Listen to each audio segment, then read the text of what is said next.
ਦਲੀਲ ਵਿੱਚ ਤੁਹਾਡਾ ਸਵਾਗਤ ਹੈ ਤੇ ਮੈਂ ਹਾਂ ਐਸਪੀ ਸਿੰਘ।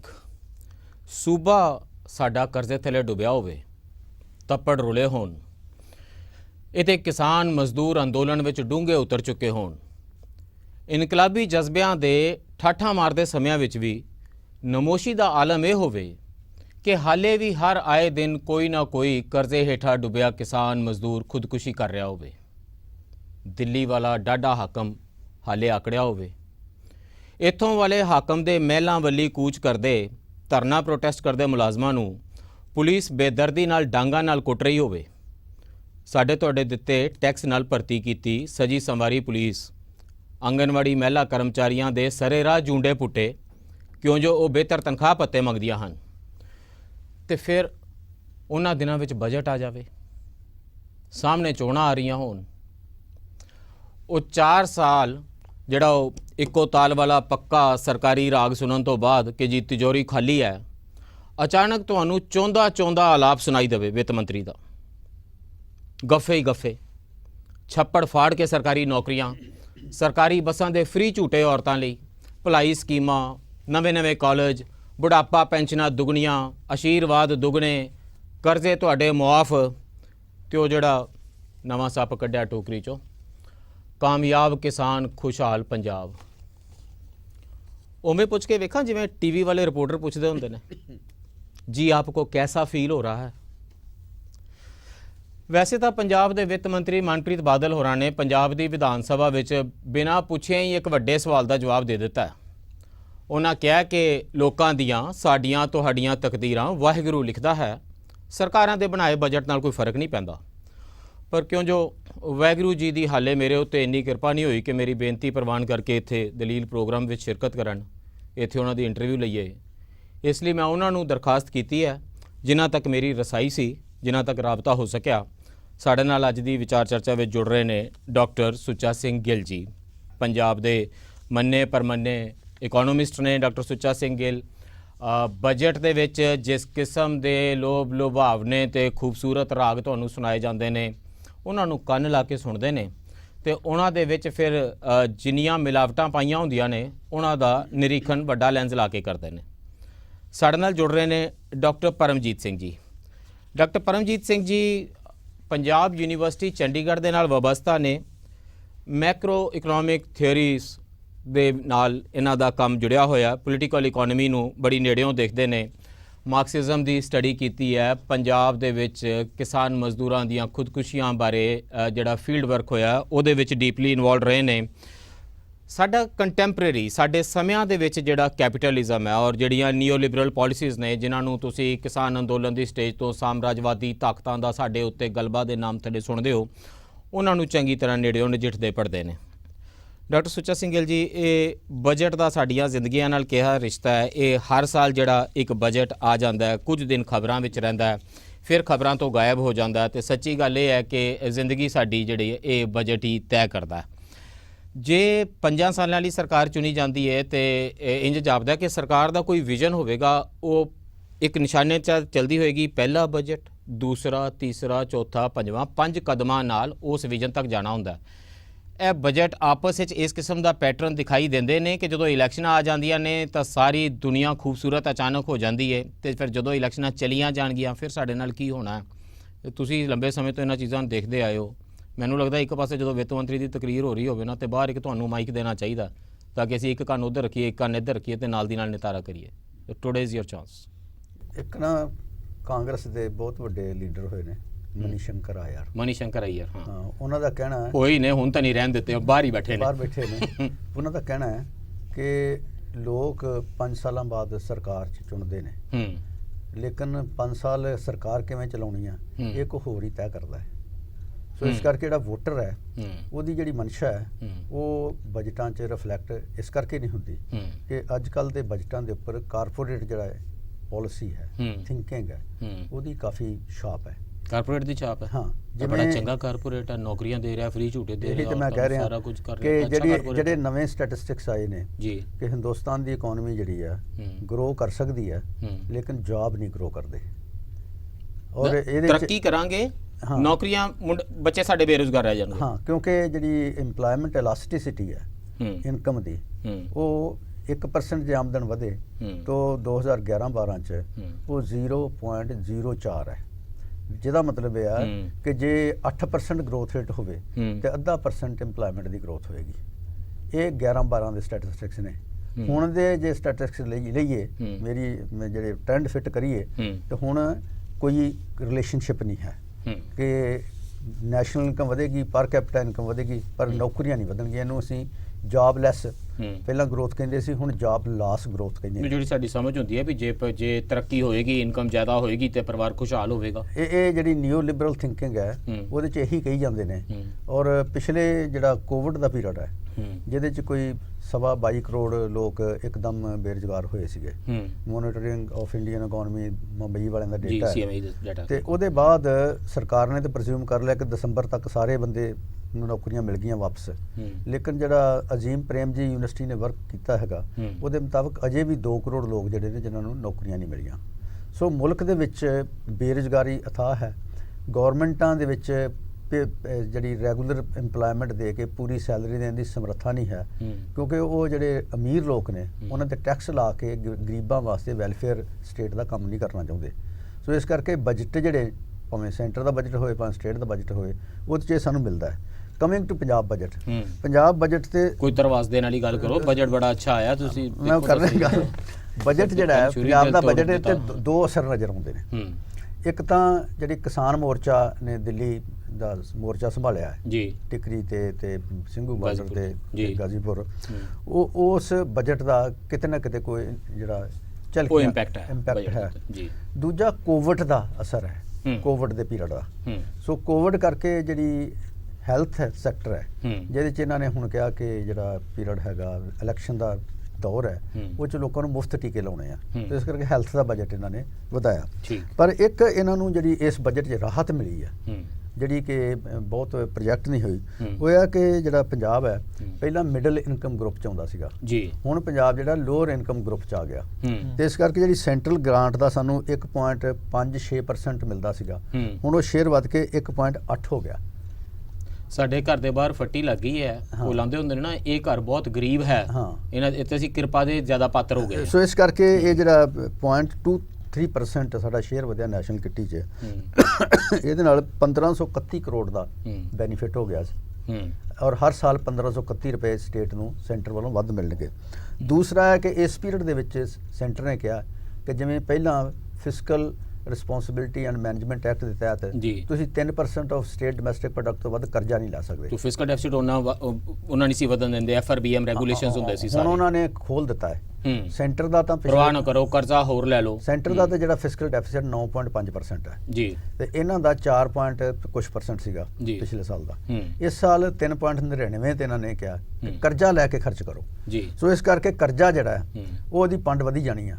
ਪਿਛਲੇ ਸਾਲ 1,92,000 ਕਰੋੜ ਸੀ, ਹੁਣ 2,53,000 ਕਰੋੜ ਹੋ ਗਿਆ, ਤੇ ਅਗਲੇ ਸਾਲ ਜਿਹੜਾ ਉਹ 2,073 ਕਰੋੜ ਹੋ ਜਾਏਗਾ। ਤੇ ਜਿਹੜੇ ਕੈਗ ਦੀ ਰਿਪੋਰਟ ਹੈ ਉਹ ਕਹਿੰਦੇ ਕਿ ਅਗਲੇ 4-5 ਸਾਲਾਂ 'ਚ 3,50,000 ਕਰੋੜ ਹੋ ਜਾਏਗਾ। ਇਹ ਸਸਟੇਨੇਬਲ ਨਹੀਂ ਰਹੇਗਾ। ਕਰਜ਼ਾ ਲੈ ਕੇ ਖਰਚੋਗੇ, ਟੈਕਸ ਨਾਲ ਪੈਸੇ ਨਹੀਂ ਇਕੱਠੇ ਕਰੋਗੇ। ਟੂ ਪਿਕਚਰਸ ਪਰਮਜੀਤ ਜੀ, ਇਹ ਤਾਂ ਦੋ ਤਰ੍ਹਾਂ ਦੀਆਂ ਤਸਵੀਰਾਂ ਹੋ ਗਈਆਂ। ਇੱਕ ਤਾਂ ਕਿਸੇ ਹੱਦ ਤੱਕ ਇਕਨੋਮਿਸਟਾਂ ਦੇ ਮਨ ਸੀ ਵੀ ਜਿਹੜੇ ਐਫਆਰਬੀਐਮ ਵਾਲੇ ਵੀ ਰੈਗੂਲੇਸ਼ਨਸ ਬਣਾਏ ਹੋਏ ਨੇ, ਇਹ ਵੀ ਜਾਲੀ ਚੀਜ਼ ਹੈ। ਜਿਸ ਵੇਲੇ ਲੋਕਾਂ ਦੀਆਂ ਨੀਡਸ ਹੋਣ, ਸਟੇਟ ਨੂੰ ਖਰਚ ਕਰਨਾ ਚਾਹੀਦਾ ਹੈ। ਇਹ ਕਰਜ਼ਾ ਦੀਆਂ ਜਿਹੜੇ 3% ਵਗੈਰਾ ਇਹ ਸਭ ਐਵੇਂ ਮਸਨੂਈ ਜਿਹੇ ਬਾਰਸ ਨੇ। ਇਹ ਚੰਗੀ ਗੱਲ ਹੈ ਜੇ ਇਸ ਕਿਸਮ ਦੀ ਸੋਚ ਆਉਂਦੀ ਹੈ ਕਿ ਲੋਕਾਂ ਦੀਆਂ ਨੀਡਸ ਹੈਗੀਆਂ ਨੇ। ਇੱਕ ਪਾਸੇ ਸਟੇਟ ਇੱਕ ਰੈਵੋਲੂਸ਼ਨਰੀ ਪਿਕਚਰ ਦਿੰਦੀ ਹੈ। ਜੇ ਕੋਈ ਸਰਕਾਰ ਇਹ ਕਹੇ ਕਿ ਅਸੀਂ 40,000 ਨੌਕਰੀਆਂ ਦੇਣ ਲੱਗੀਆਂ, 40 ਤਾਂ ਜ਼ਿਆਦਾ ਹੀ ਨੇ ਬਲਕਿ 49,000 ਦੇ ਆਸ-ਪਾਸ ਹੀ ਉਹ ਨੌਕਰੀਆਂ ਕਹਿ ਰਹੇ ਨੇ ਕਿ ਅਸੀਂ ਨੌਕਰੀਆਂ ਦੇਣੀਆਂ ਨੇ ਰੈਗੂਲਰ। ਇੱਕ ਇਹੋ ਜਿਹੇ ਸੂਬੇ 'ਚ ਜਿੱਥੇ ਲੋਕ ਕਹਿੰਦੇ ਨੇ ਜੀ ਇਹਨੂੰ ਛੱਡ ਦਈਏ ਆਪਣਾ ਮਾਈਗ੍ਰੈਂਟ ਲੇਬਰ ਨੂੰ, ਆਪਣਾ ਪ੍ਰਸ਼ਾਂਤ ਕਿਸ਼ੋਰ ਹਰਾਂ ਨੂੰ, ਤੇ ਬਾਕੀਆਂ ਨੂੰ ਤੇ ਨੌਕਰੀਆਂ ਕਿਸੇ ਨੂੰ ਨਹੀਂ ਮਿਲੀਆਂ। ਅਚਾਨਕ ਇੰਨੀਆਂ ਨੌਕਰੀਆਂ ਮਿਲ ਜਾਣਗੀਆਂ, ਅਚਾਨਕ ਇੰਨੀਆਂ ਵੈਲਫੇਅਰ ਸਕੀਮਸ ਆ ਜਾਣਗੀਆਂ, ਅਚਾਨਕ ਨਵੇਂ ਕਾਲਜਿਸ ਖੋਲ੍ਹ ਰਹੇ ਨੇ, ਅਚਾਨਕ ਪੈਸਾ ਆ ਰਿਹਾ ਹੈ, ਸਾਰੀਆਂ ਭਲਾਈ ਸਕੀਮਾਂ, ਸ਼ਗਨ ਸਕੀਮ ਦੁਗਣੀਆਂ, ਆਸ਼ੀਰਵਾਦ ਸਕੀਮ ਦੁਗਣੀ, 21,000 ਤੋਂ 51,000 ਕਰ ਦਿਓ। One is this picture. The other picture is ਕਿ ਲਗਾਤਾਰ ਪੰਜਾਬ ਦਾ ਕਰਜ਼ਾ ਵੱਧਦਾ ਜਾਏਗਾ। ਜੇ ਇਹ ਡੈਪਟ ਦਾ ਬਜਟ ਦੇ ਨਾਲ ਰਿਲੇਸ਼ਨਸ਼ਿਪ ਕਿਸ ਕਿਸਮ ਦਾ ਹੈ ਕਿ ਅੱਜ ਮੈਨੂੰ ਤੁਸੀਂ ਖੁਸ਼ ਕਰੋਗੇ ਤੇ ਮੁੜ ਕੇ I will pay the price, ਇਹ ਅੰਤ ਤੇ ਮੈਨੂੰ ਤਾਰਨੀ ਪਏਗੀ, ਜਾਂ ਕਿ ਹਰ ਵਾਰੀ ਮੇਰੀ ਜਿਹੜੀ ਡਿਵੈਲਪਮੈਂਟ ਦਾ ਸਵਾਲ ਹੈ ਉਹ ਤੁਹਾਡੇ ਕਰਜ਼ੇ ਦੀ ਰਕਮ ਦਾ ਪ੍ਰਿਜ਼ਨਰ ਹੋ ਜਾਏਗਾ, ਮੈਂ ਉਹਦੀ ਗ੍ਰਿਫਤ ਵਿੱਚ ਹੀ ਰਵਾਂਗਾ। ਕਿ ਸੁਰਖਰੂ ਹੋਣ ਦਾ ਕੋਈ ਤਰੀਕਾ ਹੈ? ਕਾਰਪੋਰੇਟ ਤਾਂ ਸੁਰਖਰੂ ਹੋ ਜਾਂਦੇ ਨੇ, ਕਹਿੰਦੇ ਨੇ ਜੀ ਬੈਡ ਡੈਟਸ ਨੇ ਨਾ, ਇਹਨਾਂ ਦਾ ਇੱਕ ਅਲੱਗ ਹੀ ਬੈਂਕ ਬਣਾ ਦਿਓ, ਘਟੀਆ ਕਰਜ਼ਿਆਂ ਦਾ ਬੈਂਕ ਬਣਾ ਦਿਓ। ਸਾਡਾ ਨਹੀਂ ਕੋਈ ਇਹੋ ਜਿਹਾ ਹੱਲ ਨਿਕਲਦਾ।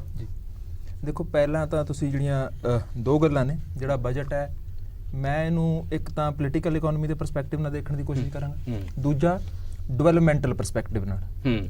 ਤੇ ਤੁਸੀਂ ਜਿਹੜੀ ਵੀ ਨਵ ਉਦਾਰਵਾਦੀ ਲੋਕਤੰਤਰ ਹੁੰਦਾ ਉਹਦੇ 'ਚ ਹਰ ਚੌਥਾ ਤੇ ਪੰਜਵਾਂ ਬਜਟ ਪਾਪੂਲਿਸਟ ਹੁੰਦਾ।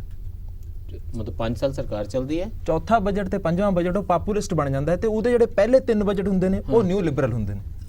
ਪਹਿਲੇ 3 ਬਜਟ ਸਰਮਾਏਦਾਰਾਂ ਦੇ, ਚੌਥਾ ਬਜਟ ਮਾੜਾ ਮੋਟਾ ਮੈਨੂੰ ਖੁਸ਼ ਕਰਨ ਦਾ, ਤੇ ਪੰਜਵਾਂ ਗੱਫੇ ਲੁਟਾ ਕੇ ਇਲੈਕਸ਼ਨਾਂ ਜਿੱਤਣ ਦਾ। ਪੰਜਵਾਂ ਬਜਟ ਤੁਸੀਂ ਇਹ ਕਹੋਗੇ ਇਹ ਫਾਰਮੂਲਾ ਡੈਮੋਕ੍ਰੇਸੀ ਦਾ ਜੀ, ਪਲੀਜ਼ ਆਲ ਬੈਨੀਫਿਟ ਨਨ। ਆਹ ਸਾਰੇ ਖੁਸ਼ ਹੋ ਜਾਣ, ਭਾਵੇਂ ਫਾਇਦਾ ਕਿਸੇ ਨੂੰ ਪਹੁੰਚੇ ਨਾ ਪਹੁੰਚੇ, ਆਹੋ ਕੋਈ ਇਲੈਕਸ਼ਨ ਹੀ ਆ ਜਾਣੀ ਹੈ ਜਦੋਂ ਵੋਟਾਂ ਮਿਲ ਜਾਣੀਆਂ। ਕਿਉਂਕਿ ਲੌਂਗ ਟਰਮ ਤੁਸੀਂ ਦੇਖੋਗੇ ਇਹ ਪੰਜਵੇਂ ਵਾਲਾ ਜੀ, ਅੱਛਾ ਤਾਂ ਹੀ ਖੁਸ਼ ਹੋਏ ਫਿਰਦੇ ਹਾਂ ਅਸੀਂ ਸਾਰੇ। ਕਿਉਂਕਿ ਜੇ ਤੁਸੀਂ ਬਜਟ ਦੇਖੋਗੇ ਇਹਨਾਂ 'ਚ ਪਿਛਲੇ ਪੁਰਾਣੇ ਬਜਟ ਤੇ ਜਿਹੜਾ ਕੰਟੈਂਪਰੇਰੀ ਆਪਣਾ ਜਿਹੜਾ ਬਜਟ ਹੋਣਾ ਹੈ, ਇਹਨਾਂ 'ਚ ਇਨਕਨਸਿਸਟੈਂਸੀ ਹੈ। ਇਹ ਆਪਣੇ ਆਪ 'ਚ ਜਦੋਂ ਤੁਸੀਂ ਅਗਰ ਇਹਨੂੰ ਡਿਵੈਲਪਮੈਂਟਲ ਪਰਸਪੈਕਟਿਵ ਤੋਂ ਦੇਖੋ ਤਾਂ ਤੁਸੀਂ ਜਦੋਂ ਗਵਰਨਮੈਂਟ ਪਾਵਰ 'ਚ ਆਉਂਦੀ ਹੈ ਤਾਂ ਉਹਨੂੰ ਘੱਟੋ ਘੱਟ ਆਪਣੇ ਜਿਹੜੇ ਅਰਥ ਸ਼ਾਸਤਰੀ ਜਾਂ ਸਟੇਟ ਕ੍ਰਾਫਟ ਉਹਦੇ ਨਾਲ ਕੰਮ ਕਰਦਾ ਹੈ, ਉਹਨੂੰ ਘੱਟੋ ਘੱਟ ਇੱਕ ਕੰਮ ਤੇ ਲਾਉਣਾ ਚਾਹੀਦਾ ਕਿ 5 ਸਾਲ ਗਵਰਨਮੈਂਟ ਕੀ ਕਰੇ, ਸੋ ਦੈਟ ਤੁਸੀਂ ਆਪਣਾ ਬਜਟ ਉਸ ਤਰੀਕੇ ਨਾਲ ਪਲਾਨ ਕਰਦੇ ਹੋ ਕਿ ਇੱਕ ਪਾਰਟਿਕੂਲਰ ਏਰੀਆ ਨੂੰ ਆਪਾਂ ਇੰਨਾ ਪ੍ਰਪੋਰਸ਼ਨ ਬਜਟ ਦਾ ਦਿੰਦੇ ਜਾਣਾ ਤਾਂ ਕਿ 5 ਸਾਲ ਬਾਅਦ ਅਸੀਂ ਲੋਕਾਂ ਨੂੰ ਦੱਸ ਸਕੀਏ ਕਿ ਭਾਈ ਅਸੀਂ ਇਕਨੋਮੀ 'ਚ ਇਹ ਸੈਕਟਰ ਡਿਵੈਲਪ ਕਰਤਾ। ਪਰ ਇਹ ਵੀ ਯੂਟੋਪੀਆ ਨਹੀਂ ਆਈਡੀਆ ਨਾ ਜੀ, ਇਲੈਕਸ਼ਨਾਂ ਵੀ ਤਾਂ ਜਿੱਤਣੀਆਂ ਹੁੰਦੀਆਂ ਨੇ, ਲੋਕਾਂ ਨੂੰ ਵੀ ਅਪੀਲ ਕਰਨਾ ਹੁੰਦਾ। ਸੋ ਸਮਹੋ ਇੱਕ ਬੈਲੈਂਸਿੰਗ ਗੇਮ ਹੁੰਦੀ ਹੈ ਕਿ ਇੱਕ ਤਾਂ ਤੁਸੀਂ ਉਹਨਾਂ ਪ੍ਰੈਗਮੈਟਿਕ ਵੀ ਰਹੋ, ਇਕਨੋਮਿਕਸ ਵਾਲੇ ਪਾਸਿਓਂ ਵੀ ਬਜਟ ਸ਼ੁੱਡ ਪਾਸ ਮਸਟਰ, ਇਹ ਤੁਹਾਡੇ ਵਰਗੇ ਪਾਰਖੂਆਂ ਦੀ ਨਜ਼ਰ ਤੇ ਉਤਰਨਾ ਚਾਹੀਦਾ ਹੈ। ਤੇ ਭਾਈ ਪੋਲੀਟੀਸ਼ੀਅਨ ਦੇ ਐਂਗਲ ਤੋਂ ਵੀ budget, what is the point of being in government? ਜੇ ਦੁਬਾਰਾ ਤੁਹਾਡਾ ਸੱਤਾ ਜਾਣ ਦਾ ਮਨ ਨਾ ਹੋਵੇ ਤਾਂ ਫਿਰ ਪੋਲੀਟੀਕਲੀ ਵੀ ਬੈਨੀਫਿਟ ਕਰਨਾ ਚਾਹੀਦਾ ਸਰਕਾਰ ਨੂੰ, ਕੋਈ ਬੈਲੈਂਸ ਹੋਣਾ ਚਾਹੀਦਾ। ਉਹੀ ਬੇਸਿਕਲੀ ਇਹ ਪੋਲੀਟੀਕਲੀ ਜ਼ਿਆਦਾ ਹੋ ਜਾਂਦਾ ਲਾਸਟ ਦੇ ਬਜਟ ਆ ਕੇ, ਤੇ ਡਿਵੈਲਪਮੈਂਟ ਪਹਿਲਾਂ 4 ਸਾਲ ਨੌਕਰੀਆਂ ਦਿਓ ਹੀ ਨਾ ਤਾਂ ਅਚਾਨਕ 40,000 ਆ ਜਾਏ ਨਹੀਂ ਰਹਿੰਦਾ। ਫਾਰ ਐਗਜ਼ਾਮਪਲ ਤੁਸੀਂ ਪਿਛਲੇ 4 ਸਾਲਾਂ 'ਚ ਸੋਸ਼ਲ ਸੈਕਟਰ ਸਪੈਂਡਿੰਗ 40% ਘਟਾਤੀ, ਇਸ ਵਾਰ ਤੁਸੀਂ ਵਧਾਤੀ, ਤੇ ਜਿਹੜੀ ਸੋਸ਼ਲ ਸੈਕਟਰ ਸਪੈਂਡਿੰਗ ਹੈ ਫਿਰ ਉੱਥੇ ਦੀ ਉੱਥੇ, ਮਤਲਬ ਜੇ ਤੁਸੀਂ ਓਵਰਆਲ 5 ਸਾਲਾਂ ਦਾ ਦੇਖੋ ਤਾਂ ਉੱਥੇ ਹੀ ਖੜੀ ਹੈ। ਤੇ ਜਿਹੜਾ ਤੁਸੀਂ ਡੈਟ ਦੀ ਗੱਲ ਕੀਤੀ, ਦੇਖੋ ਡੈਟ ਦਾ ਇਹ ਹੈ ਵੀ ਤੁਸੀਂ ਆਪਾਂ ਕਹਿੰਦੇ ਵੀ 2,73,000 ਕਰੋੜ ਡੈਟ ਹੋ ਜਾਣਾ ਜੀ।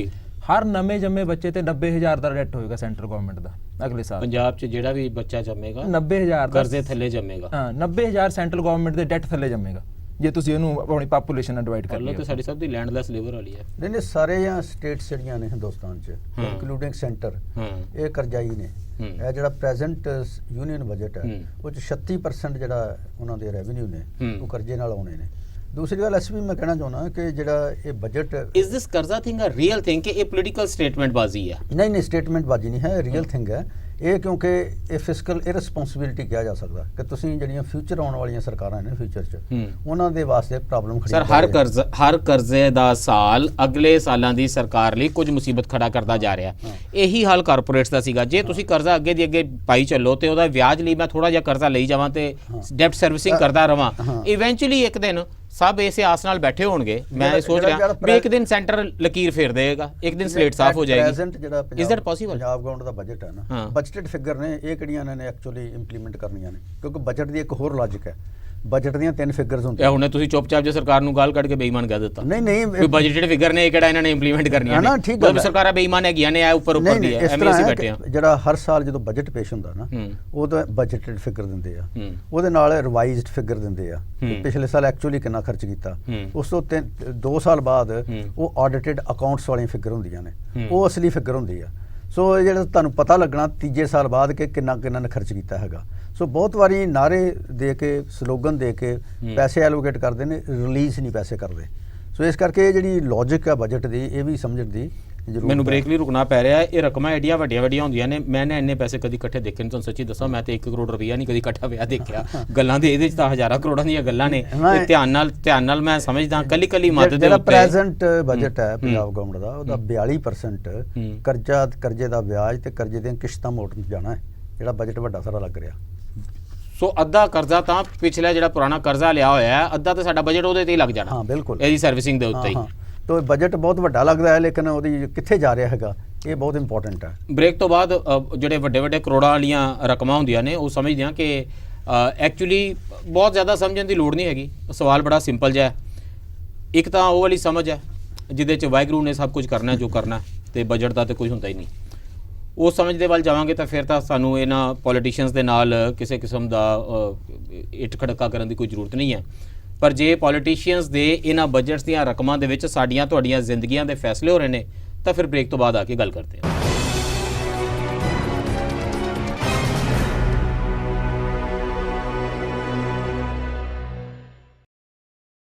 ਬ੍ਰੇਕ ਤੋਂ ਬਾਅਦ ਫਿਰ ਸਵਾਗਤ ਹੈ। ਚਰਚਾ ਕਰ ਰਹੇ ਹਾਂ ਜਿਸ ਕਿਸਮ ਦਾ ਬਜਟ ਪੰਜਾਬ ਦਾ ਆਇਆ, ਤੇ ਪੰਜਾਬ ਦਾ ਬਜਟ ਹੀ ਕਿਉਂ, ਇਹ ਦਿੱਲੀ ਦਾ ਵੀ ਬਜਟ ਆਇਆ, ਉਹਨਾਂ ਦਾ ਬਿੱਲਾ ਹੋ ਰਿਹਾ ਬਜਟ ਦਾ, ਦੇਸ਼ ਭਗਤੀ ਦਾ ਬਜਟ ਆਇਆ, ਤੇ ਸਾਡੇ ਗੁਆਂਢ ਹਰਿਆਣੇ ਦਾ ਵੀ ਬਜਟ ਆ ਗਿਆ। ਇਹ ਬਜਟ ਸਾਡੀਆਂ ਜ਼ਿੰਦਗੀਆਂ ਦੇ ਨਾਲ ਕੀ ਕਰਦੇ ਨੇ ਤੇ ਕੀ ਇਹਨਾਂ ਦੇ ਵਿੱਚ ਕੀਤਾ ਜਾਵੇ ਕਿ ਅਸੀਂ ਥੋੜਾ ਜ਼ਿਆਦਾ ਸੁੱਖ ਨਾਲ ਸਾਹ ਲੈ ਸਕੀਏ। ਸਾਡੇ ਨਾਲ ਚਰਚਾ ਵਿੱਚ ਸ਼ਾਮਿਲ ਨੇ ਡਾਕਟਰ ਸੁੱਚਾ ਸਿੰਘ ਗਿੱਲ ਜੀ ਅਤੇ ਪਰਮਜੀਤ ਸਿੰਘ ਜੀ, ਦੋਨੋਂ ਆਰਥਿਕਤਾ ਦੇ ਮਾਹਿਰ ਨੇ। ਡਾਕਟਰ ਸੁੱਚਾ ਸਿੰਘ ਗਿੱਲ ਜੀ, ਅਸੀਂ ਆਮ ਤੌਰ ਤੇ ਹੱਸਦੇ ਹੁੰਦੇ ਹਾਂ ਕਿ ਇਕਨੋਮਿਕਸ ਦਰਅਸਲ ਜਿਹੜੀ ਅਰਥ ਸ਼ਾਸਤਰ ਹੈ ਇਹ ਸੀਰੀਅਸ ਸਬਜੈਕਟ ਹੈ। ਇਹ ਅਰਥ ਸ਼ਾਸਤਰੀਆਂ ਕੋਲ ਨਹੀਂ ਛੱਡਣਾ ਚਾਹੀਦਾ, ਤੁਹਾਡੇ ਵਰਗਿਆਂ ਕੋਲ ਬਹੁਤ ਮੁਸ਼ਕਿਲ ਹੋ ਜਾਂਦੀ ਹੈ। ਇਕਨੋਮਿਕਸ ਸਿਰਫ ਇਕਨੋਮਿਕਸ ਦੇ ਐਂਗਲ ਤੋਂ ਤੁਸੀਂ ਤਾਂ ਬਜਟ ਬਣਾਈ ਜਾਓਗੇ ਜੀ ਕਿ ਕਰਜ਼ਾ ਬੜਾ ਜੀ, ਅਸੀਂ ਖਰਚਾ ਨਹੀਂ ਕਰ ਸਕਦੇ, ਤੇ ਇੱਥੇ ਐਸਪੀ ਸਿੰਘ ਵਿਚਾਰਾ ਭੁੱਖਾ ਮਰ ਰਿਹਾ ਹੋਵੇਗਾ। ਪੋਲੀਟੀਸ਼ੀਅਨ ਕਹਿੰਦਾ ਐਸਪੀ ਸਿੰਘ ਦੀ ਵੋਟ ਚਾਹੀਦੀ ਆ, ਉਹ ਕਰਜ਼ੇ ਨੂੰ ਛੱਡੋ, ਇਹਨੂੰ ਰੋਟੀ ਪਾਣੀ ਦਾ ਇਹਦਾ ਪ੍ਰਬੰਧ ਕਰੋ। ਵਿਚਕਾਰ ਜਿਹਦਾ ਇੱਕ ਜਿਹੜਾ ਤਰੀਕਾ ਹੁੰਦਾ ਉਹ ਤਾਂ ਨੈਚੁਰਲੀ ਕਿਸੇ ਦਾ ਯੂਟੋਪੀਅਨ ਤਰੀਕਾ ਨਹੀਂ ਹੋਏਗਾ। ਫਿਰ ਵੀ ਇੰਝ ਲੱਗਦਾ ਵੀ ਜਦੋਂ ਇਹ ਕਹਿ ਰਹੇ ਨੇ ਵੀ ਜਿਹੜਾ 5ਵਾਂ ਬਜਟ ਹੁੰਦਾ ਨਾ ਉਹ ਪਲੀਜ਼ ਆਲ ਤੇ ਬੈਨੀਫਿਟ ਨਨ ਵਾਲਾ ਹੁੰਦਾ, ਵੀ ਸਾਰੇ ਖੁਸ਼ ਹੋਣ ਭਾਵੇਂ ਕਿਸੇ ਨੂੰ ਮਿਲੇ ਜਾਂ ਨਾ ਮਿਲੇ। ਫਿਰ ਮੈਨੂੰ ਲੱਗਦਾ 5ਵਾਂ ਬਜਟ ਸ਼ਾਇਦ ਇਕੋਨੋਮਿਸਟਾਂ ਨੂੰ ਦੇ ਦੇਣਾ ਚਾਹੀਦਾ ਵੀ ਇਹਨਾਂ ਤੋਂ ਬਚਾਵੇ ਰੱਬ। ਜੇ ਤੁਹਾਡੇ ਹੱਥ ਆ ਜਾਵੇ ਬਜਟ, ਟੈਲ ਮੀ ਵਨ ਥਿੰਗ ਕਿ ਇਹ ਕਰ ਦਿੱਤਾ ਜਾਵੇ ਤਾਂ ਪੰਜਾਬ ਲਈ ਸਭ, ਕਿਉਂਕਿ it's a question of balancing ਦਾ ਰਿਸੋਰਸਿਸ ਨਾ, ਹੈ ਤੇ ਸਾਡੇ ਕੋਲ ਸਰਮਾਇਆ ਤੇ ਉਨਾ ਹੀ ਹੈ ਸਾਲ ਭਰ ਖਰਚਣ ਲਈ। ਤੁਸੀਂ ਕਿਹੜੀ ਚੀਜ਼ ਤੇ ਖਰਚਣਾ ਤੇ ਕਿਹਦਾ ਕੱਟਣਾ, ਫੈਸਲਾ ਤਾਂ ਬਜਟ ਇਹੀ ਕਰਦਾ। ਤੁਸੀਂ ਕਿਹੜੀ ਚੀਜ਼ ਦੇ ਉੱਤੇ ਖਰਚੋਗੇ। ਮਤਲਬ ਮੈਨੂੰ ਤਾਂ ਐਂ ਲੱਗਦਾ ਹੈ ਵੀ ਕੋਈ ਚੰਗਾ ਪੋਲੀਟੀਸ਼ੀਅਨ ਜਿਹਨੇ ਰਾਜ ਸੱਤਾ 'ਚ ਆਉਣਾ, ਦੁਬਾਰਾ ਵੋਟਾਂ ਲੈਣੀਆਂ ਨੇ, ਉਹ ਕਹੇਗਾ ਦਿਓ ਲੋਕਾਂ ਨੂੰ ਫ੍ਰੀ ਐਜੂਕੇਸ਼ਨ, ਦਿਓ ਲੋਕਾਂ ਨੂੰ ਫ੍ਰੀ ਹੈਲਥ, ਕਿਸੇ ਨੂੰ ਚਿੰਤਾ ਨਾ ਹੋਵੇ ਘਰ ਦਾ ਕੋਈ ਬਿਮਾਰ ਹੋ ਜਾਵੇ, ਜਿੰਨਾ ਮਰਜ਼ੀ ਮਹਿੰਗਾ ਇਲਾਜ ਹੋਵੇ, ਜਦ ਸਾਡੇ ਕੋਲ ਇਲਾਜ ਹੈ, ਵਿਗਿਆਨ ਹੈ ਤੇ ਪੈਸਾ ਫਿਰ ਸਟੇਟ ਇਹਦੇ ਤੇ ਖਰਚੇਗੀ। Will that not win votes? ਇਹਦੇ ਨਾਲ ਰਾਜ ਸੱਤਾ ਦੁਬਾਰਾ ਨਹੀਂ ਆ ਜਾਏਗੀ ਤੇ ਪੋਲੀਟੀਸ਼ੀਅਨ ਇਹ ਕਿਉਂ ਨਹੀਂ ਕਰਦਾ? ਦੇਖੋ ਗੱਲ ਇਹ ਆ ਕਿ ਬਜਟ ਜਿਹੜਾ ਹੈ, ਬਜਟ ਦੀਆਂ ਐਲੋਕੇਸ਼ਨ ਜਿਹੜੀਆਂ ਨੇ, ਇਹ ਇਕਨੋਮਿਕ ਕੁਐਸਚਨ ਨਹੀਂ ਹੈ। It's always a political question ਕਿ ਕਿਸ ਸੈਕਸ਼ਨ ਦੇ ਉੱਤੇ ਜਿਹੜਾ ਟੈਕਸ ਲਾਉਣਾ ਹੈ, ਕਿਸ ਸੈਕਸ਼ਨ ਤੋਂ ਟੈਕਸ ਰਿਗਰਸਲੀ ਕਲੈਕਟ ਕਰਨਾ ਤੇ ਕਿਸ ਸੈਕਸ਼ਨ ਦੇ ਵਾਸਤੇ ਖਰਚ ਕਰਨਾ। ਤੁਸੀਂ ਜਿਹੜਾ ਤੁਹਾਡਾ ਨਜ਼ਰੀਆ ਵੈਲਫੇਅਰ ਸਟੇਟ ਵਾਲਾ ਹੈ ਕਿ ਅਮੀਰਾਂ ਤੇ ਟੈਕਸ ਲਾਓ, ਜਿਨ੍ਹਾਂ ਕੋਲ ਟੈਕਸੇਬਲ ਕੈਪੈਸਿਟੀ ਆ, ਉਹਨਾਂ ਤੋਂ ਖਰਚ ਕਰਕੇ ਹੈਲਥ, ਐਜੂਕੇਸ਼ਨ, ਇੰਪਲਾਇਮੈਂਟ ਉੱਤੇ ਪੈਸਾ ਖਰਚ ਲਾਓ ਤਾਂ ਕੋਈ ਲੋਕਾਂ ਦੀ ਜ਼ਿੰਦਗੀ ਜਿਹੜੀ ਆ ਉਹ ਬਿਹਤਰ ਹੋਵੇ ਔਰ ਲੋਕ ਜਿਹੜੇ ਨੇ ਡਿਵੈਲਪਮੈਂਟ ਦੇ ਪ੍ਰੋਸੈਸ ਵਿੱਚ ਪਾਰਟਨਰ ਬਣਨ। ਇਹ ਨਜ਼ਰੀਆ ਹੈਗਾ ਵੈਲਫੇਅਰ ਸਟੇਟ ਦਾ। ਪਰ ਸਾਡੀ ਜਿਹੜੀ ਸਟੇਟ ਹੈ ਇਸ ਵੇਲੇ, ਭਾਵੇਂ ਕੇਂਦਰ ਦੀ ਆ ਤੇ ਭਾਵੇਂ ਸੂਬੇ ਦੀ ਸਰਕਾਰ ਆ, ਇਹ ਅਪਣਾਈਆਂ ਨੇ ਨਿਓ ਲਿਬਰਲ ਪਾਲਿਸੀ ਨੂੰ। ਇਹ ਜਿਨ੍ਹਾਂ ਲੋਕਾਂ ਤੋਂ ਟੈਕਸ ਇਕੱਠੇ ਕਰਨੇ ਚਾਹੀਦੇ, ਜਿਵੇਂ ਪੰਜਾਬ 'ਚ ਰੌਲਾ ਪੈਂਦਾ ਹੈ ਕਿ ਜਿੱਥੋਂ ਟੈਕਸ ਇਕੱਠੇ ਕਰਨੇ ਨੇ ਉੱਥੇ ਤੁਸੀਂ ਟੈਕਸ ਹੀ ਨਹੀਂ ਇਕੱਠਾ ਕਰ ਰਹੇ। ਫਾਰ ਇੰਸਟੈਂਸ ਕਿ ਲੁਧਿਆਣੇ ਦੇ ਵਿੱਚ 4 ਲੱਖ ਹਾਊਸ ਹੋਲਡ ਨੇ। ਡਰੋਨ ਸਰਵੇ ਸਿੱਧੂ ਨੇ ਕਰਾਇਆ ਸੀਗਾ ਜਦੋਂ ਰੂਰਲ ਮਿਨਿਸਟਰ ਸੀਗਾ ਅਰਬਨ ਏਰੀਆ ਦਾ। ਸਾਨੂੰ ਡਰੋਨ ਨਾਲ ਪਤਾ ਲੱਗਦਾ ਵੀ ਟੋਟਲ ਕਿੰਨੇ ਘਰ ਹੈਗੇ? ਹਾਂ, ਤੁਸੀਂ ਮਾਰਕ ਸਰਕਾਰ ਦੀ ਡਾਟਾ ਕੀਪਿੰਗ ਦਾ ਹਾਲ ਹੈ। ਇੰਡੀਵਿਜੂਅਲੀ ਤੁਸੀਂ ਪਹਿਲਾਂ ਮਾਰਕ ਕਰ ਲੈਂਦੇ ਘਰਾਂ ਨੂੰ, ਫਿਰ ਉੱਤੋਂ ਪਿਕਚਰ ਲੈਂਦੇ ਜੇ। ਠੀਕ ਹੈ। ਤੇ 4 ਲੱਖ ਤੋਂ ਵੱਧ ਘਰ ਨੇ, ਲੇਕਿਨ ਜਿਹੜੇ ਹਾਊਸ ਟੈਕਸ ਪੇ ਕਰ ਰਹੇ ਨੇ ਉਹ 96,000 ਨੇ। ਸੋ ਬਹੁਤ ਸਾਰੇ ਲੋਕ ਜਿਹੜੇ ਨੇ ਉਹਨਾਂ ਤੇ ਟੈਕਸ ਨਹੀਂ ਲਾਇਆ ਜਾਂਦਾ। ਇਸੇ ਤਰ੍ਹਾਂ ਜਿਹੜੇ ਰੇਤਾ ਬੱਜਰੀ ਬਾਰੇ ਹਮੇਸ਼ਾ ਪੰਜਾਬ 'ਚ ਰੌਲਾ ਪੈਂਦਾ ਰਹਿੰਦਾ ਹੈ, ਸ਼ਰਾਬ ਦੇ ਠੇਕਿਆਂ ਦੀ ਗੱਲ ਹੁੰਦੀ ਰਹਿੰਦੀ ਹੈ, ਰੀਅਲ ਸਟੇਟ ਵਾਲੇ ਜਿਹੜੇ ਨੇ ਉਹ ਰਜਿਸਟਰੀਆਂ ਨਹੀਂ ਠੀਕ ਤਰ੍ਹਾਂ ਕਰਾਉਂਦੇ। ਸੋ ਜਿਹੜੇ ਇਹਨਾਂ ਦੇ ਆਪਣੇ ਸੋਰਸ ਵੀ ਨੇ ਉਹਨਾਂ ਨੂੰ, ਕਿਉਂਕਿ ਉਹ ਫੰਡਿੰਗ ਕਰਦੇ ਨੇ ਇਲੈਕਸ਼ਨ ਦੀ, ਇਸ ਕਰਕੇ ਉਹਨਾਂ ਨੂੰ ਕੰਸੈਸ਼ਨ ਦਿੰਦੇ ਰਹਿੰਦੇ ਨੇ ਤੇ ਫਿਰ ਭਾਰ ਜਿਹੜਾ ਅਲਟੀਮੇਟਲੀ ਆਮ ਲੋਕਾਂ ਤੇ ਪੈ ਜਾਂਦਾ ਹੈ। ਫਿਰ ਇਹਨਾਂ ਦੀ ਇਹ ਮਜਬੂਰੀ ਬਣ ਜਾਂਦੀ ਹੈ ਕਿ ਜੇ ਟੈਕਸ ਨਹੀਂ ਇਕੱਠਾ ਕਰਨਾ ਤੇ ਫਿਰ ਖਰਚਾ ਕਿੱਥੇ ਕਰਨਾ? ਫਿਰ ਕਰਜ਼ਾ ਲੈ ਕੇ ਕਰੋਗੇ, ਕਰਜ਼ਾ ਲੈ ਕੇ ਕਰੋਗੇ ਤੇ ਆਉਣ ਵਾਲੇ ਦਿਨਾਂ ਦੇ ਵਿੱਚ ਪ੍ਰੋਬਲਮ ਖੜੀਆਂ ਹੋ ਜਾਣਗੀਆਂ। ਇਸ ਜਿਹੜੇ ਵਿਸ਼ੇ ਸਰਕਲ ਦੇ ਵਿੱਚ ਸਾਰੀਆਂ ਸਟੇਟ ਗਵਰਨਮੈਂਟਾਂ ਪੈ ਗਈਆਂ ਨੇ। ਪਰ ਪਰਮਜੀਤ ਜੀ, ਜੇ ਤੁਸੀਂ ਪੋਲੀਟੀਕਲ ਇਕਨੋਮੀ ਦੇ ਸਵਾਲ ਨਾਲ ਕਰਦੇ ਹੋ ਸੰਘਰਸ਼, ਜੇ ਬੁਰੇ ਤਰੀਕੇ ਨਾਲ ਬਜਟਿੰਗ ਕਰਕੇ, ਪੋਪੂਲਿਸਟ ਸਕੀਮਾਂ ਚਲਾ ਕੇ, ਸਰਮਾਏਦਾਰਾਂ ਦੇ ਕਹਿਣ ਤੇ ਬਜਟ ਐਕਸਰਸਾਈਜ਼ ਕਰਨ ਤੋਂ ਬਾਅਦ ਵੀ ਲਗਾਤਾਰ ਸਰਕਾਰਾਂ ਵਾਪਸ ਆਉਂਦੀਆਂ ਰਹਿੰਦੀਆਂ ਨੇ, ਸਰਕਾਰਾਂ ਬਣਦੀਆਂ ਰਹਿੰਦੀਆਂ ਨੇ, ਫਿਰ ਸੈਂਸੀਬਲ ਇਕਨੋਮਿਕ ਮੈਨੇਜਮੈਂਟ ਲਈ ਇਨਸੈਂਟਿਵ ਕੀ ਹੈ? ਕੋਈ ਕਿਉਂ ਅਜਿਹਾ ਕਰੇਗਾ? ਪਹਿਲਾਂ ਤਾਂ ਜਿਹੜਾ ਸਰ ਨੇ ਵੀ ਦੱਸਿਆ ਕਰਜ਼ੇ ਦੀ ਗੱਲ ਹੈ, ਬਈ ਜੇ ਤੁਸੀਂ ਉਹਨੂੰ ਐਕਚੁਅਲੀ ਦੇਖੋ ਬਜਟ ਨੂੰ ਤਾਂ 1,38,000 ਕਰੋੜ ਦਾ ਬਜਟ ਹੈ ਤੇ ਉਹਦੇ ਵਿੱਚੋਂ 38,000 ਕਰੋੜ ਤੁਸੀਂ ਆਪਣਾ ਜਿਹੜਾ ਡੈਟ ਦੇ ਦੇਣਾ ਤੇ 1,000 ਕਰੋੜ ਦਾ ਤੁਹਾਡੇ ਕੋਲੇ ਬਜਟ ਹੈ, ਐਕਚੁਅਲ ਬਜਟ ਇੰਨਾ ਜਿਹੜਾ ਲੋਕਾਂ ਤੱਕ ਪਹੁੰਚੇਗਾ। ਤੇ ਪਹੁੰਚੇਗਾ ਵੀ, ਜੇ ਨਹੀਂ ਪਹੁੰਚੇਗਾ ਉਹ ਆਪਾਂ ਗੱਲ ਕਰ ਚੁੱਕੇ ਹਾਂ। ਦੂਜੀ ਗੱਲ ਜਿਹੜੀ ਮੈਂ ਡੈਟ ਦੇ ਬਾਰੇ ਚ ਕਹਿਣਾ ਕਿ ਡੈਟ ਕਦੇ ਵੀ ਮਾੜਾ ਨਹੀਂ ਹੁੰਦਾ ਉਹਦਾ ਯੂਜ਼ ਤੁਸੀਂ ਕਿਵੇਂ ਕਰਦੇ ਹੋ ਉਹ ਡਿਟਰਮਿਨ ਕਰਦਾ। ਤੁਸੀਂ ਕੇਨਜ਼ੀਅਨ ਮੈਕਰੋ ਇਕਨੋਮਿਕਸ ਪੜ੍ਹਦੇ ਹੋ, ਉਹ ਕਹਿੰਦਾ ਵੀ ਡੈਟ ਨੂੰ ਤੁਸੀਂ ਯੂਜ਼ ਕਿਵੇਂ ਕਰਦੇ ਹੋ। ਫਾਰ ਐਗਜ਼ਾਮਪਲ ਆਪਾਂ ਡੈਟ ਲੈ ਕੇ ਕੰਜ਼ੰਪਸ਼ਨ ਕਰ ਲਈ, ਜਾਂ ਗਵਰਨਮੈਂਟ ਨੇ ਆਪਣੇ ਜਿਹੜੇ ਵਿਆਹ ਸ਼ਾਦੀ ਤੇ ਉਡਾਤਾ ਤਾਂ ਗੱਲ ਲੱਗ ਗਿਆ, ਪਪੂਲਿਸਟ ਮੈਜਰਸ ਕਰਨ ਲਈ, ਜਾਂ ਤੁਸੀਂ ਉਹਨੂੰ ਇਨਵੈਸਟ ਕਰੋ। ਸਟੇਟ 'ਚ ਜਿਹੜਾ ਡੈਟ ਹੈ ਉਹ ਇੰਪਲੋਇਮੈਂਟ ਜਨਰੇਸ਼ਨ ਲਈ ਯੂਜ਼ ਕੀਤਾ ਜਾਏ, ਡਿਵੈਲਪਮੈਂਟਲ ਪ੍ਰੋਜੈਕਟਸ ਲਈ ਯੂਜ਼ ਕੀਤਾ ਜਾਏ, ਤਾਂ ਉਹ ਡੈਟ ਐਸੈਟ ਬਣ ਜਾਂਦਾ। ਇਹ ਕਹਿ ਰਹੇ ਨੇ ਵੀ ਜਦੋਂ ਸਰਕਾਰਾਂ ਨੇ ਆਪਣਾ ਰੈਵਨਿਊ ਵਧਾਉਣਾ ਹੁੰਦਾ ਤੇ ਉਹ ਅਮੀਰਾਂ ਦੇ ਉੱਤੇ ਟੈਕਸ ਨਹੀਂ ਲਾਉਂਦੀਆਂ। ਰੈਵਨਿਊ ਵਧਾਉਣ ਦੇ ਤਾਂ ਕਈ ਤਰੀਕੇ ਨੇ, ਮਤਲਬ ਮੈਂ ਇਹ ਚਾਹੁੰਦਾ ਕਿ ਸੂਬਾ ਤਰੱਕੀ ਕਰੇ ਤਾਂ ਮੈਂ ਲੋਕਾਂ ਦੀ ਹੈਲਥ ਉੱਤੇ ਇਨਵੈਸਟ ਕਰਾਂਗਾ, ਘੱਟ ਲੋਕ ਬਿਮਾਰ ਹੋਣਗੇ, ਮੈਂ ਐਜੂਕੇਸ਼ਨ ਦੇ ਉੱਤੇ ਇਨਵੈਸਟ ਕਰਾਂਗਾ, ਜ਼ਿਆਦਾ ਲੋਕ ਪੜ੍ਹਨ ਲਿਖਣਗੇ, ਜ਼ਿਆਦਾ ਬੱਚੇ ਮੇਰੇ ਨੌਲੇਜ ਇਕਨੋਮੀ ਦੇ ਵਿੱਚ ਜਾਣਗੇ, ਜ਼ਿਆਦਾ ਮੈਂ ਕਿਸੇ ਤਰੀਕੇ ਨਾਲ ਇੱਥੇ ਆਪਣੀ ਸਟੇਟ ਨੂੰ ਅਟਰੈਕਟਿਵ ਬਣਾਵਾਂਗਾ ਕਿ ਇੱਥੇ ਇਨਵੈਸਟਮੈਂਟ ਆਵੇ, ਜ਼ਿਆਦਾ ਨੂੰ ਰੁਜ਼ਗਾਰ ਮਿਲੇਗਾ। ਮੇਰੀ ਤੁਸੀਂ ਨਾਗਰਿਕ ਦੇ ਉੱਤੇ ਇਨਵੈਸਟ ਕਰਦੇ ਹੋ ਤਾਂ ਨਾਗਰਿਕ ਜ਼ਿਆਦਾ ਕਮਾਉਣ ਵਾਲਾ ਬਣਦਾ, ਜ਼ਿਆਦਾ ਮਿਹਨਤ ਕਰਨ ਵਾਲਾ ਬਣਦਾ।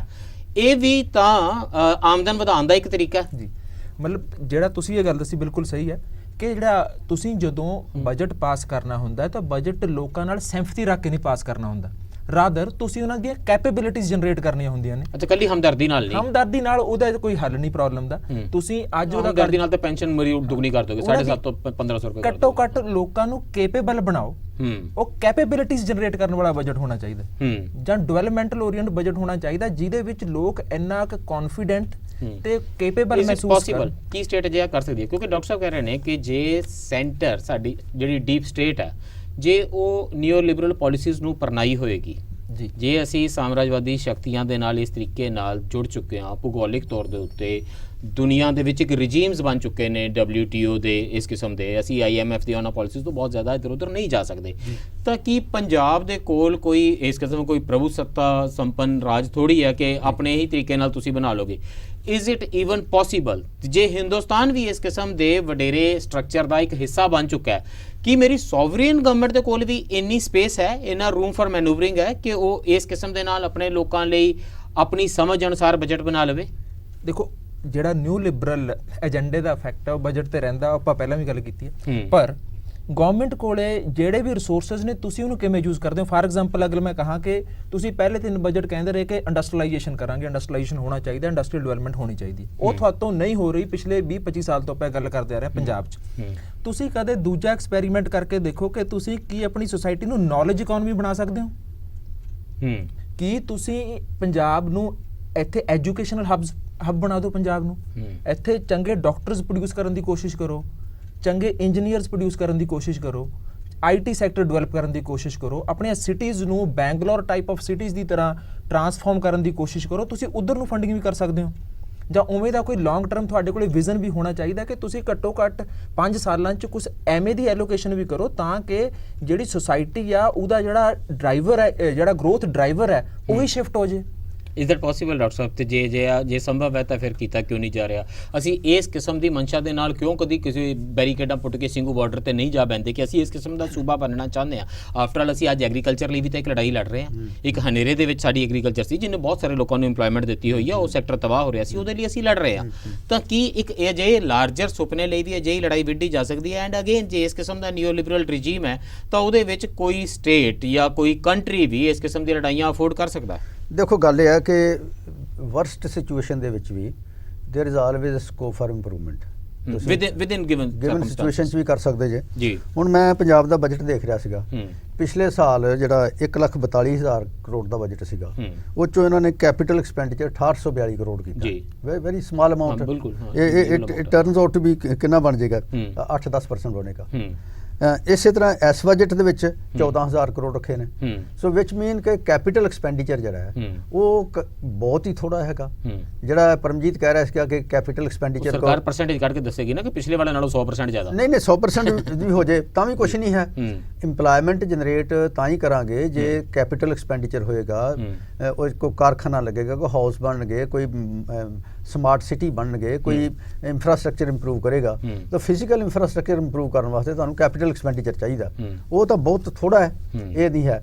ਦੂਸਰਾ ਹੈ ਕਿ ਜੇ ਹੱਬ ਬਣਾਉਣੀ ਆ ਤੁਸੀਂ, ਜਿਵੇਂ ਇਹਨਾਂ ਨੇ ਜ਼ਿਕਰ ਕੀਤਾ ਕਿ ਜੇ ਇੰਡਸਟਰੀ ਨਹੀਂ ਗਰੋ ਕਰ ਰਹੀ ਤੇ ਇੰਡਸਟਰੀਅਲ ਹੱਬ ਬਣਾਓ। ਦੋ ਗੱਲਾਂ ਹੀ ਆ ਰਹੀਆਂ ਨੇ ਪੰਜਾਬ 'ਚ, ਇੱਕ ਇੰਡਸਟਰੀਅਲ ਹੱਬ ਬਣਾਓ ਤੇ ਇੱਕ ਐਗਰੋ ਪ੍ਰੋਸੈਸਿੰਗ ਕਰੋ ਜੀ। ਐਗਰੋ ਪ੍ਰੋਸੈਸਿੰਗ ਤੇ ਚੱਲੀ ਨਹੀਂ ਇਹਨਾਂ ਕੋਲ, ਕਿਉਂਕਿ ਕੈਪੀਟਲ ਐਕਸਪੈਂਡੀਚਰ ਹੋ ਨਹੀਂ ਰਿਹਾ। ਖੰਡ ਦੀਆਂ ਮਿੱਲਾਂ ਚੱਲਦੀਆਂ ਬਸ, ਖੰਡ ਦੀਆਂ ਮਿੱਲਾਂ ਵੀ ਘਾਟੇ 'ਚ ਨੇ, ਕਿਸਾਨਾਂ ਨੂੰ ਪੈਸੇ ਨਹੀਂ ਦਿੰਦੀਆਂ ਤੇ ਕਿਸਾਨ ਧਰਨਾ ਮਾਰੀ ਬੈਠੇ ਸਰਕਾਰੀ ਵਾਲਿਆਂ ਦਾ ਤਾਂ ਪਤਾ ਮਾੜਾ। ਅੱਛਾ, ਇਸ ਕਰਕੇ ਜੇ ਐਗਰੋ ਪ੍ਰੋਸੈਸਿੰਗ ਨਹੀਂ ਚੱਲਦੀ ਤੇ ਫਿਰ ਤੁਸੀਂ ਸਮਾਰਟ ਸਿਟੀ ਵੱਲ ਆ ਜਾਓਗੇ। ਸਮਾਰਟ ਸਿਟੀ ਬਣਾਉਣ ਵਾਸਤੇ ਤੁਹਾਡੇ ਕੋਲ ਪੈਸੇ ਹੈ ਨਹੀਂਗੇ, ਕਿਉਂਕਿ ਤੁਸੀਂ ਜਿਹੜਾ ਹੈ ਅਕਲ ਤਮੀਜ਼ ਦੇ ਨਾਲ ਜਿੱਥੋਂ ਟੈਕਸ ਉਗਰਾ ਸਕਦੇ ਜੇ ਉਹ ਨਹੀਂ ਕਰਦੇ। ਜਿਹੜਾ ਸਕੋਪ ਆ ਸਾਡੇ ਪੰਜਾਬ ਦੇ ਵਿੱਚ, ਪੰਜਾਬ ਦੇ ਵਿੱਚ ਸਕੋਪ ਹੈਗਾ ਕਿ ਕੁਝ ਏਰੀਆ ਚੋਂ ਤੁਸੀਂ ਟੈਕਸ ਕਲੈਕਸ਼ਨ ਵਧਾ ਸਕਦੇ ਜੇ। ਜਿਵੇਂ ਅਰਬਨ ਏਰੀਆਜ਼ ਹੈ, ਅਰਬਨ ਏਰੀਆ ਨੂੰ ਕੰਸੋਲੀਡੇਟਡ ਅਕਾਊਂਟ ਜਿਹੜਾ ਨਾ ਪੰਜਾਬ ਗਵਰਨਮੈਂਟ ਦਾ, ਉਹਦਾ 10% ਅਸੀਂ ਦਿੰਦੇ ਆ to pay salaries and other expenses. ਅਸੀਂ ਕਿਉਂ ਅਰਬਨ ਏਰੀਆ ਜਿਹੜੇ ਉਹਨਾਂ ਨੂੰ ਸੈਲਫ ਸਫੀਸ਼ੀਐਂਟ ਨਹੀਂ ਬਣਾ ਸਕਦੇ? ਉੱਥੇ ਜਿਹੜੀਆਂ ਆਪਾਂ ਹਾਊਸਿਸ ਬਣੇ ਨੇ ਛੋਟੇ ਪਲਾਟਾਂ ਨੂੰ ਛੱਡ ਕੇ 100 ਗਜ ਦਿਆਂ ਨੂੰ ਛੱਡ ਕੇ, ਬਾਕੀ ਦਾ ਹਾਊਸ ਟੈਕਸ ਲਾ ਸਕਦੇ ਆ। ਸਰਕਾਰ ਹੁਣ ਮਿਡਲ ਕਲਾਸਿਸ ਨੂੰ ਸਰਕਾਰਾਂ ਹੁਣ ਨਾਰਾਜ਼ ਨਹੀਂ ਕਰਦੀ, ਪਾਣੀ ਬਿਜਲੀ ਦਾ ਬਿੱਲ ਲੈ ਸਕਦੇ ਆ। ਤੇ ਇਹ ਕੁਛ ਕਰਕੇ ਤੁਸੀਂ ਇਹ ਕਰ ਸਕਦੇ ਜੇ। ਹੁਣ ਇਹ ਜਿਹੜਾ ਸਿਟੀ ਬਣਾਉਣ ਦੀ, ਐਜੂਕੇਸ਼ਨਲ ਹੱਬ ਬਣਾਉਣ ਦੀ ਗੱਲ ਹੈ, ਜਦੋਂ ਤੁਸੀਂ ਪ੍ਰਾਈਵੇਟ ਸੈਕਟਰ ਨੂੰ ਦੋਗੇ ਤਾਂ ਉਹੀ ਹੋਊਗਾ ਜੋ ਹਿਮਾਚਲ 'ਚ ਹੋਇਆ। ਇੱਕ ਮਾਨਵ ਕਿਹੜੀ ਯੂਨੀਵਰਸਿਟੀ ਆ, ਉਹਨਾਂ ਨੇ ਕਿੰਨੀਆਂ ਡਿਗਰੀਆਂ ਕਿੰਨੇ ਲੱਖ ਜਿਹੜੀਆਂ ਜਾਲੀ ਵੇਚਤੀਆਂ। So you can not depend upon private sector, you have to strengthen your public institutions। So ਇੱਕ ਚੰਗੀ ਗੱਲ ਕੀਤੀ ਆ ਕਿ ਇਹਨਾਂ 90 ਕਰੋੜ ਰੁਪਈਆ ਪੰਜਾਬੀ ਯੂਨੀਵਰਸਿਟੀ ਨੂੰ ਦਿੱਤਾ, ਉਹ ਡੁੱਬਦੀ ਨੂੰ ਠੁੰਮਣਾ ਜਿਹਾ ਥੋੜਾ ਜਿਹਾ ਦਿੱਤਾ ਹੈਗਾ। So you have to strengthen your own system and ਤੁਹਾਡੇ ਜਿਹੜੇ ਆਪਣੇ। ਮਾੜੀ ਗੱਲ ਤਾਂ ਇਹ ਕੀਤੀ ਹੈ ਕਿ ਸਾਲਾਂ ਤੋਂ ਪੰਜਾਬੀ ਯੂਨੀਵਰਸਿਟੀ ਦਾ ਗਲਾ ਘੋਟ ਕੇ ਰੱਖਿਆ ਸੀਗਾ, ਮਾੜੀ ਗੱਲ ਤਾਂ ਉਹ ਸੀਗੀ। ਦੂਸਰਾ ਹੈ ਕਿ 90 ਕਰੋੜ ਇਜ਼ ਸਟਿਲ ਲੈਸ, ਦੇ ਨੀਡ ਮਚ ਮੋਰ। ਦੂਸਰਾ ਹੈ ਕਿ ਵਿਜ਼ਨ ਚਾਹੀਦਾ ਤੁਹਾਡੇ ਕੋਲ ਕਿ ਤੁਸੀਂ ਸੁਸਾਇਟੀ ਕਿਹੋ ਜਿਹੀ ਬਣਾਉਣੀ ਚਾਹੁੰਦੇ ਜੇ। ਕੀ 5 ਸਾਲ ਲਈ ਰਾਜ ਕਰਨ ਲਈ ਤੁਸੀਂ ਪਾਵਰ 'ਚ ਆ ਰਹੇ ਜੇ, ਹੋਰ ਕਾਹਦੇ ਲਈ ਹੁੰਦਾ, ਜਾਂ ਤੁਸੀਂ ਇੱਕ ਸੁਸਾਇਟੀ ਦੀ ਟਰਾਂਸਫਰਮੇਸ਼ਨ ਵਾਸਤੇ ਆ ਰਹੇ ਜੇ। ਵਿਜ਼ਨ ਤਾਂ ਜੇ ਤੁਹਾਡੇ ਕੋਲ ਵਿਜ਼ਨ ਹੈ ਤਾਂ ਹੀ ਉਸ ਪਾਸੇ ਨੂੰ ਚੱਲੋਗੇ। ਅਸੀਂ ਬਹੁਤ ਸਾਰਾ ਜਿਹੜਾ ਡਿਵੈਲਪਮੈਂਟ ਦਾ ਪ੍ਰੋਸੈਸ ਚਲਾਉਂਦੇ ਆ ਪੰਜਾਬ ਦੇ ਵਿੱਚ, including health schemes, educational scheme, ਉਹ ਸੈਂਟਰਲੀ ਸਪਾਂਸਰਡ ਸਕੀਮਾਂ ਨਾਲ ਹੀ ਚੱਲਦਾ ਹੈਗਾ। ਉਹ ਸਾਡੇ ਨੱਕ 'ਚ ਨਕੇਲ ਪਾਈ ਰੱਖਦੇ ਆ ਕਿ ਤੁਸੀਂ ਇੱਥੇ ਪੈਸੇ ਲਾਓ, ਇੱਥੇ ਖਰਚ ਕਰੋ। Immunisation is one, family planning is another. ਠੀਕ ਹੈ, ਜਿਹੜਾ ਐਕਚੁਅਲੀ ਹੈਲਥ ਸਰਵਿਸਿਜ਼ ਨੂੰ ਸਟਰੈਂਥਨ ਕਰਨਾ ਉਹ ਏਜੰਡੇ ਤੇ ਨਹੀਂ ਰਹਿੰਦਾ। ਸਾਡੇ ਕੋਲ ਨਾ ਡਾਕਟਰ ਨੇ ਨਾ ਨਰਸਿਸ ਨੇ ਪ੍ਰੋਪਰਲੀ। ਜਿਹੜੀਆਂ ਨਰਸਿਸ ਨੇ ਉਹਨਾਂ ਨੂੰ ਤੁਸੀਂ ਕੰਟਰੈਕਟ ਤੇ ਰੱਖਿਆ, ਉਹ ਡੰਡੇ ਖਾਈ ਜਾਂਦੀਆਂ ਨੇ। ਮੈਂ ਬ੍ਰੀਫਲੀ ਰੁਕ ਰਿਹਾ, ਬਟ ਦੈਨ ਇਹਦੇ ਵਿੱਚ ਫਿਰ ਲਾਰਜਰ ਕੋ ਸਵਾਲ ਇਹ ਵੀ ਹੈ ਕਿ ਜੇ ਅਸੀਂ ਜਿਸ ਤਰੀਕੇ ਦੀਆਂ ਸਾਡੀਆਂ ਨੀਡਸ ਨੇ ਤੇ ਜਿਹੜਾ ਕਿਸੇ ਸਟੇਟ ਦਾ ਵਿਜ਼ਨ ਹੋਵੇ, let's assume for a moment ਕਿ ਪੋਲੀਟੀਸ਼ੀਅਨ ਬਿਲਕੁਲ ਇਮਾਨਦਾਰੀ ਨਾਲ ਸੋਚੇ ਤੇ ਉਹਦੇ ਕੁਝ ਹੱਥ ਬੰਨੇ ਹੋਏ ਨੇ, ਰਿਸੋਰਸਿਸ ਜਿੰਨੇ ਕੋ ਅਵੇਲੇਬਲ ਨੇ, ਉਹਨੇ ਉਹਦੇ ਨਾਲ ਹੀ ਅੱਗੇ ਚੱਲਣਾ। ਕਿ ਆਪਣੇ ਤਰੀਕੇ ਦੇ ਨਾਲ ਸਟੇਟ ਦੀ ਡਿਵੈਲਪਮੈਂਟ ਕਰਨ ਲੱਗਿਆ ਜਿਹੜੇ ਪੋਲੀਟੀਕਲ ਸਵਾਲ ਨੇ ਕਿ ਫੈਡਰਲਿਜ਼ਮ ਦਾ ਦੇਸ਼ ਦੇ ਵਿੱਚ ਕੀ ਹਾਲ ਹੈ ਤੇ ਕਿੰਨੀ ਕੁ ਸਪੇਸ ਕਿਸੇ ਰਾਜ ਨੂੰ ਮਿਲਦੀ ਹੈ ਇਸ ਤਰੀਕੇ ਦੇ ਨਾਲ ਆਪਣੇ ਭਵਿੱਖ ਦਾ ਨਿਰਮਾਣ ਕਰਨ ਲਈ, ਉਹ ਉਹਨਾਂ ਸਵਾਲਾਂ ਨਾਲ ਕਿਵੇਂ ਨਜਿੱਠਿਆ ਜਾਏਗਾ। I'll come to you for that, but after this break.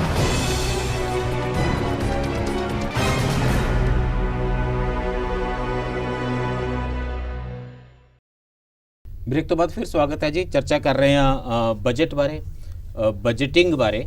ਸਾਡੇ ਨਾਲ ਚਰਚਾ ਵਿੱਚ ਸ਼ਾਮਿਲ ਨੇ ਡਾਕਟਰ ਸੁੱਚਾ ਸਿੰਘ ਗਿੱਲ ਅਤੇ ਡਾਕਟਰ ਪਰਮਜੀਤ ਸਿੰਘ ਜੀ। ਪਰਮਜੀਤ ਜੀ, ਅਸੀਂ ਗੱਲ ਕਰ ਰਹੇ ਸੀਗੇ ਕਿ ਫੈਡਰਲਿਜ਼ਮ ਦੇ ਸਵਾਲਾਂ ਦਾ ਬਜਟਿੰਗ ਐਕਸਰਸਾਈਜ਼ ਦੇ ਨਾਲ ਕਿਸ ਕਿਸਮ ਦਾ ਸੰਬੰਧ ਹੈ। ਦੇਸ਼ ਦੇ ਵਿੱਚ ਜਿਸ ਕਿਸਮ ਦੀ ਰਾਜਨੀਤੀ ਹੁੰਦੀ ਹੈ ਉਹ ਬਜਟ ਨੂੰ ਕਿਹੜੇ ਪਾਸੇ ਨੂੰ ਮੋੜ ਲੈਂਦੀ ਹੈ। ਜੇ ਮੈਂ ਪੰਜਾਬ ਦਾ ਬਜਟ ਦੇਖਾਂ ਤਾਂ ਕਿੰਨੀ ਕੁ ਸਪੇਸ ਹੈ ਕਿਸੇ ਸਟੇਟ ਕੋਲ, ਪੰਜਾਬ ਕੋਲ ਵੀ। ਜੇ ਮੈਂ ਦਿੱਲੀ ਦਾ ਬਜਟ ਦੇਖਦਾ ਤਾਂ ਇੱਥੇ ਜ਼ਰਾ ਇਲੈਕਸ਼ਨਾਂ ਨੇੜੇ ਨੇ, ਉੱਥੇ ਰਾਜਧਾਨੀ ਦੇ ਵਿੱਚ ਲੜਾਈ ਜ਼ਿਆਦਾ ਗੁੱਥਮ ਗੁੱਥਾ ਹੁੰਦੀ ਹੈ। ਉਹਨਾਂ ਨੇ ਹੁਣੇ ਤੋਂ ਤਿਆਰੀ ਕਰਨੀ ਸ਼ੁਰੂ ਕਰ ਦਿੱਤੀ ਹੈ ਤੇ ਉਹਨਾਂ ਨੂੰ ਲੱਗਦਾ ਭਾਈ ਜੇ ਸਾਈਆਂ ਨੇ ਰਾਮ ਮੰਦਿਰ ਭਵਿਆ ਮਨਾ ਕੇ ਤੇ ਫਿਰ ਵੋਟਾਂ ਮੰਗਣ ਆਉਣਾ ਹੈ ਤੇ ਅਸੀਂ ਵੀ ਥੋੜ੍ਹੇ ਜਿਹੇ ਭਗਤੀ ਭਾਵਨਾ ਵਿੱਚ ਆ ਜਾਈਏ। ਤੇ ਉਹਨਾਂ ਨੇ ਫਿਰ ਦੇਸ਼ ਭਗਤੀ ਬਜਟ ਕੱਢਿਆ। ਉਹ ਕਹਿੰਦੇ ਨੇ ਸਾਰੀ ਦਿੱਲੀ 'ਚ 500 ਜਗ੍ਹਾ ਦੇ ਉੱਤੇ ਵੱਡੇ ਵੱਡੇ ਗੱਡ ਦਿਆਂਗੇ ਤਿਰੰਗੇ ਤੇ ਬੇਸਿਕਲੀ ਤਿਰੰਗਿਆਂ ਦੇ ਉੱਤੇ ਚੜ੍ਹ ਕੇ ਫਿਰ ਵੋਟਾਂ ਮੰਗੀਆਂ ਜਾਣਗੀਆਂ। ਲੋਕਾਂ ਨੂੰ ਅਯੁੱਧਿਆ ਦੇ ਭਵਿਆ ਮੰਦਿਰ ਦੇ ਦਰਸ਼ਨ ਕਰਵਾਏ ਜਾਣਗੇ। ਸ਼ਾਇਦ ਵਿਸ਼ਵ ਹਿੰਦੂ ਪ੍ਰੀਸ਼ਦ ਦੀ ਨਿਗਰਾਨੀ ਥੱਲੇ ਉਹ ਬੱਸਾਂ ਚੱਲਿਆ ਕਰਨਗੀਆਂ। ਕੇਜਰੀਵਾਲ ਸਾਹਿਬ ਹਰੀ ਝੰਡੀ ਦਿਆ ਕਰਨਗੇ ਜਾਂ ਪਤਾ ਨਹੀਂ ਭਗਵਾ ਝੰਡਾ ਦਿਆ ਕਰਨਗੇ, ਮੈਂ ਅਜੇ ਡਿਟੇਲਸ ਨਹੀਂ ਦੇਖੀਆਂ ਉਹਨਾਂ ਦੀਆਂ। ਇਹ ਜਿਹੜੇ ਪੋਲੀਟੀਕਲ ਸਵਾਲ ਨੇ ਇਹ ਮੇਰੇ ਬਜਟ ਨੂੰ ਕਿੱਦਾਂ ਪ੍ਰਭਾਵਿਤ ਕਰਦੇ ਨੇ। ਅੱਗੋਂ ਮੇਰੇ ਨਰਸਿੰਗ ਕਾਲਜ ਬਣਨਗੇ, ਕੈਪੀਟਲ ਅਸੈਟਸ ਬਣਨਗੇ, ਨਵੇਂ ਕਾਲਜਸ ਖੁੱਲ੍ਹਣਗੇ, ਨਵੇਂ ਹੋਸਟਲ ਖੁੱਲ੍ਹਣਗੇ ਕਿ ਚੰਗੇ ਅਧਿਆਪਕ ਹੋਣਗੇ, ਸਕੂਲਾਂ ਦੇ ਵਿੱਚ ਬੱਚਿਆਂ ਦਾ ਜਾਣਾ ਨਿਰਧਾਰਿਤ ਕੀਤਾ ਜਾਏਗਾ, ਪੈਡਾਗੋਜੀ ਦੇ ਸਾਰੇ ਸਿਸਟਮ ਠੀਕ ਕੀਤਾ ਜਾਏਗਾ, ਪੜ੍ਹਾਈ ਲਿਖਾਈ ਦੇ ਤਰੀਕੇ ਇੰਪਰੂਵ ਕੀਤੇ ਜਾਣਗੇ, ਸਕੂਲਾਂ ਦੇ ਵਿੱਚੋਂ ਜਿਹੜੀ ਆਊਟਪੁੱਟ ਆ ਰਹੀ ਆ ਬੱਚਿਆਂ ਦੀ ਉਹ ਬਿਹਤਰ ਹੋਏਗੀ, ਜਿਹੜੇ ਡਿਲੀਵਰੇਬਲਸ ਨੇ, ਜਿਹੜੇ ਟੀਚਰ ਕਿਵੇਂ ਪੜ੍ਹਾਉਂਦੇ ਨੇ ਉਹਨਾਂ ਨੂੰ ਜੱਜ ਕਰਨ ਦੇ ਨਵੇਂ ਤਰੀਕੇ, ਮਿਆਰੀ ਤਰੀਕੇ ਲੱਭੇ ਜਾਣਗੇ। ਇਹ ਵੱਖ-ਵੱਖ ਕਿਸਮ ਦੀਆਂ ਲੜਾਈਆਂ ਨੇ। ਵਨ, ਇਹ ਕਹਿ ਰਹੇ ਸੀ ਕਿ ਕੈਪੀਟਲ ਅਸੈਟਸ ਬਣਾਓ, ਜੀ। ਸੈਕਿੰਡ, ਹਿਊਮਨ ਬੀਇੰਗਸ ਬਿਹਤਰ ਬਣਾਓ। ਇਹਨਾਂ ਸਾਰੇ ਸਵਾਲਾਂ ਨਾਲ ਨਜਿੱਠਣ ਲਈ ਸਟੇਟ ਕੋਲ ਕਿੰਨੀ ਕੁ ਜਗ੍ਹਾ? ਦੇਖੋ ਬੇਸਿਕਲੀ ਜਿਹੜਾ ਤੁਸੀਂ ਫੈਡਰਲ ਸਟਰਕਚਰ ਦਾ ਕੁਐਸਚਨ ਜਿਹੜਾ ਉਹ ਆਪਾਂ ਸਾਰੇ ਜਾਣਦੇ ਹਾਂ ਵੀ ਪਿਛਲੇ ਸਮੇਂ ਤੋਂ ਪੋਲੀਟੀਸ਼ੀਅਨਸ ਵੀ ਤੇ ਇਕਨੋਮਿਸਟ ਤਾਂ ਕਹਿੰਦੇ ਨੇ ਬਾਰ-ਬਾਰ ਕਿ ਜਿਹੜਾ ਸੈਂਟਰ ਹੈ ਉਹ ਜਿਹੜੇ ਸਟੇਟ ਦੇ ਰਿਸੋਰਸਸ ਇਹਨੂੰ ਕੰਟੀਨਿਊਸਲੀ ਸਕੁਈਜ਼ ਕਰ ਰਿਹਾ ਹੈ, ਉਹਨੂੰ ਨਿਚੋੜੀ ਜਾ ਰਿਹਾ ਤਾਂ ਕਿ ਜਿਹੜੀ ਡਿਪੈਂਡੈਂਸ ਹੈ ਇਹ ਇਨਸ਼ੋਰ ਹੋ ਸਕੇ ਕਿ ਸਟੇਟ ਸੈਂਟਰ ਤੇ ਡਿਪੈਂਡੈਂਟ ਰਹਿਣ। ਤੇ ਉਹ ਜਿਹੜੀ ਸੈਂਟਰ ਤੇ ਡਿਪੈਂਡੈਂਸੀ ਹੈ ਸਟੇਟ ਦੀ, ਉਹ ਜਿਹੜੀ ਕੰਟੀਨਿਊਸਲੀ ਇਨਕਰੀਜ਼ ਹੋ ਰਹੀ ਹੈ over a period of time, ਉਹ ਤੁਹਾਡੇ ਜਿਹੜਾ ਡੋਮੈਸਟਿਕ ਵਿਦਿਨ ਸਟੇਟ ਹੈ ਉੱਥੇ ਜਿਹੜਾ ਤੁਹਾਡਾ ਫਰੀडम ਹੈ ਉਹਨੂੰ ਹਿੱਟ ਕਰਦੀ। ਸੋ ਬੇਸਿਕਲੀ ਜਾਂ ਤੇ ਤੁਸੀਂ ਹੱਥ ਜੋੜ ਕੇ ਨੀਤੀ ਆਯੋਗ ਦੇ ਦਫ਼ਤਰ ਚਲੇ ਜਾਓ, ਜੇ ਤੁਸੀਂ ਜ਼ਿਆਦਾ ਸੀਨਾ ਚੌੜਾ ਕਰਕੇ ਆਣਾ ਤੇ ਫਿਰ ਸਿੰਘੂ ਬਾਰਡਰ ਤੇ ਅੜ ਜਾਓ। ਜੀ, ਦੋ ਹੀ ਸਾਡੇ ਕੋਲ ਰਸਤੇ ਨੇ ਜੀ।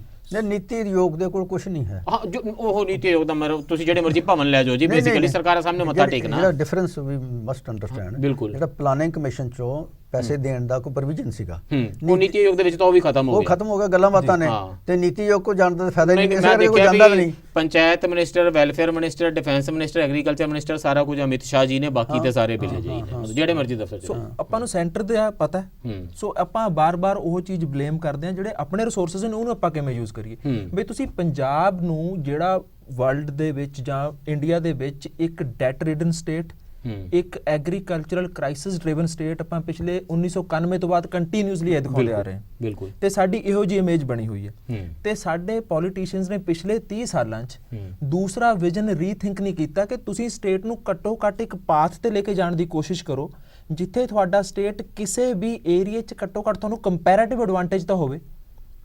ਕੰਪੈਰੇਟਿਵ ਐਡਵਾਂਟੇਜ ਇਨ ਦੀ ਸੈਂਸ ਕਿ ਤੁਸੀਂ ਕੁਝ ਐਸੇ ਇਸ ਤਰ੍ਹਾਂ ਦੀ ਸਪੈਸ਼ਲਾਈਜੇਸ਼ਨ ਬਾਰੇ ਸੋਚੋ ਜੋ ਪੰਜਾਬ ਬਾਕੀ ਸਟੇਟ ਸਾਡੇ ਨਾਲੋਂ ਨਹੀਂ ਪ੍ਰੋਡਿਊਸ ਕਰ ਸਕਦੇ ਕੋਈ ਵੀ ਚੀਜ਼, ਜਾਂ ਇੰਟਰਨੈਸ਼ਨਲੀ ਵੀ ਤੁਸੀਂ ਕੰਪੈਰੇਟਿਵ ਐਡਵਾਂਟੇਜ ਹੋ ਤਾਂ ਕਿ ਤੁਹਾਡੀ ਸਟੇਟ ਨੂੰ ਇਨਕਮ ਆ ਸਕੇ।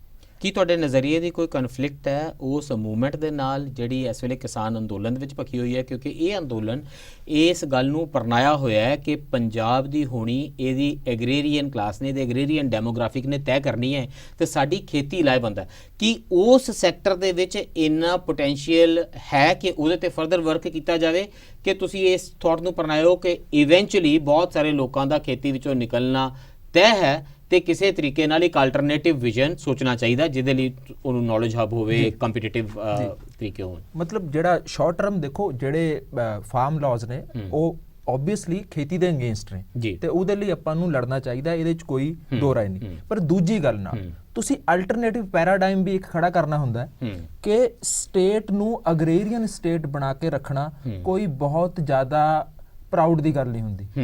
ਸਟੇਟ ਨੂੰ ਤੁਸੀਂ ਘੱਟੋ ਘੱਟ ਟਰਾਂਸਫਾਰਮ ਕਰਨਾ ਹੁੰਦਾ ਹੈ, ਟ੍ਰਾਂਜੀਸ਼ਨ ਹੋਣੀ ਚਾਹੀਦੀ ਹੈ ਇੱਕ ਇੰਡਸਟਰੀਅਲ ਇਕਨੋਮੀ ਜਾਂ ਨੌਲੇਜ ਇਕਨੋਮੀ ਵੱਲ, ਤਾਂ ਕਿ ਲੋਕਾਂ ਨੂੰ ਉੱਥੋਂ ਕੱਢਿਆ ਜਾ ਸਕੇ ਜਿੱਥੇ ਉਹਨਾਂ ਦੀ ਇਨਕਮ ਇੱਕ ਲਿਮਿਟ ਤੋਂ ਬਾਅਦ ਵੱਧ ਹੀ ਨਹੀਂ ਸਕਦੀ। ਡਾਕਟਰ ਸਾਹਿਬ, ਇਹ ਵੀ ਤਾਂ ਜਿੱਥੋਂ ਤੱਕ ਜਿੰਨਾ ਕੋਈ ਇਕਨੋਮਿਕਸ ਦਾ ਸਵਾਲ ਆ ਉਹਨਾਂ ਕੋਈ ਪੋਲਿਟਿਕਸ ਦਾ ਵੀ ਸਵਾਲ ਹੈ ਕਿ ਸਟੇਟ ਨੂੰ ਜੇ ਤੁਸੀਂ ਐਗਰੀਰੀਅਨ ਸਟੇਟ ਬਣਾ ਕੇ ਰੱਖਣਾ ਵਿੱਚ ਪ੍ਰਾਈਡ ਕਿਉਂ ਨਹੀਂ ਹੈ, ਉਹਦੇ ਵਿੱਚ ਪੋਟੈਂਸ਼ੀਅਲ ਕਿਉਂ ਨਹੀਂ ਹੈ?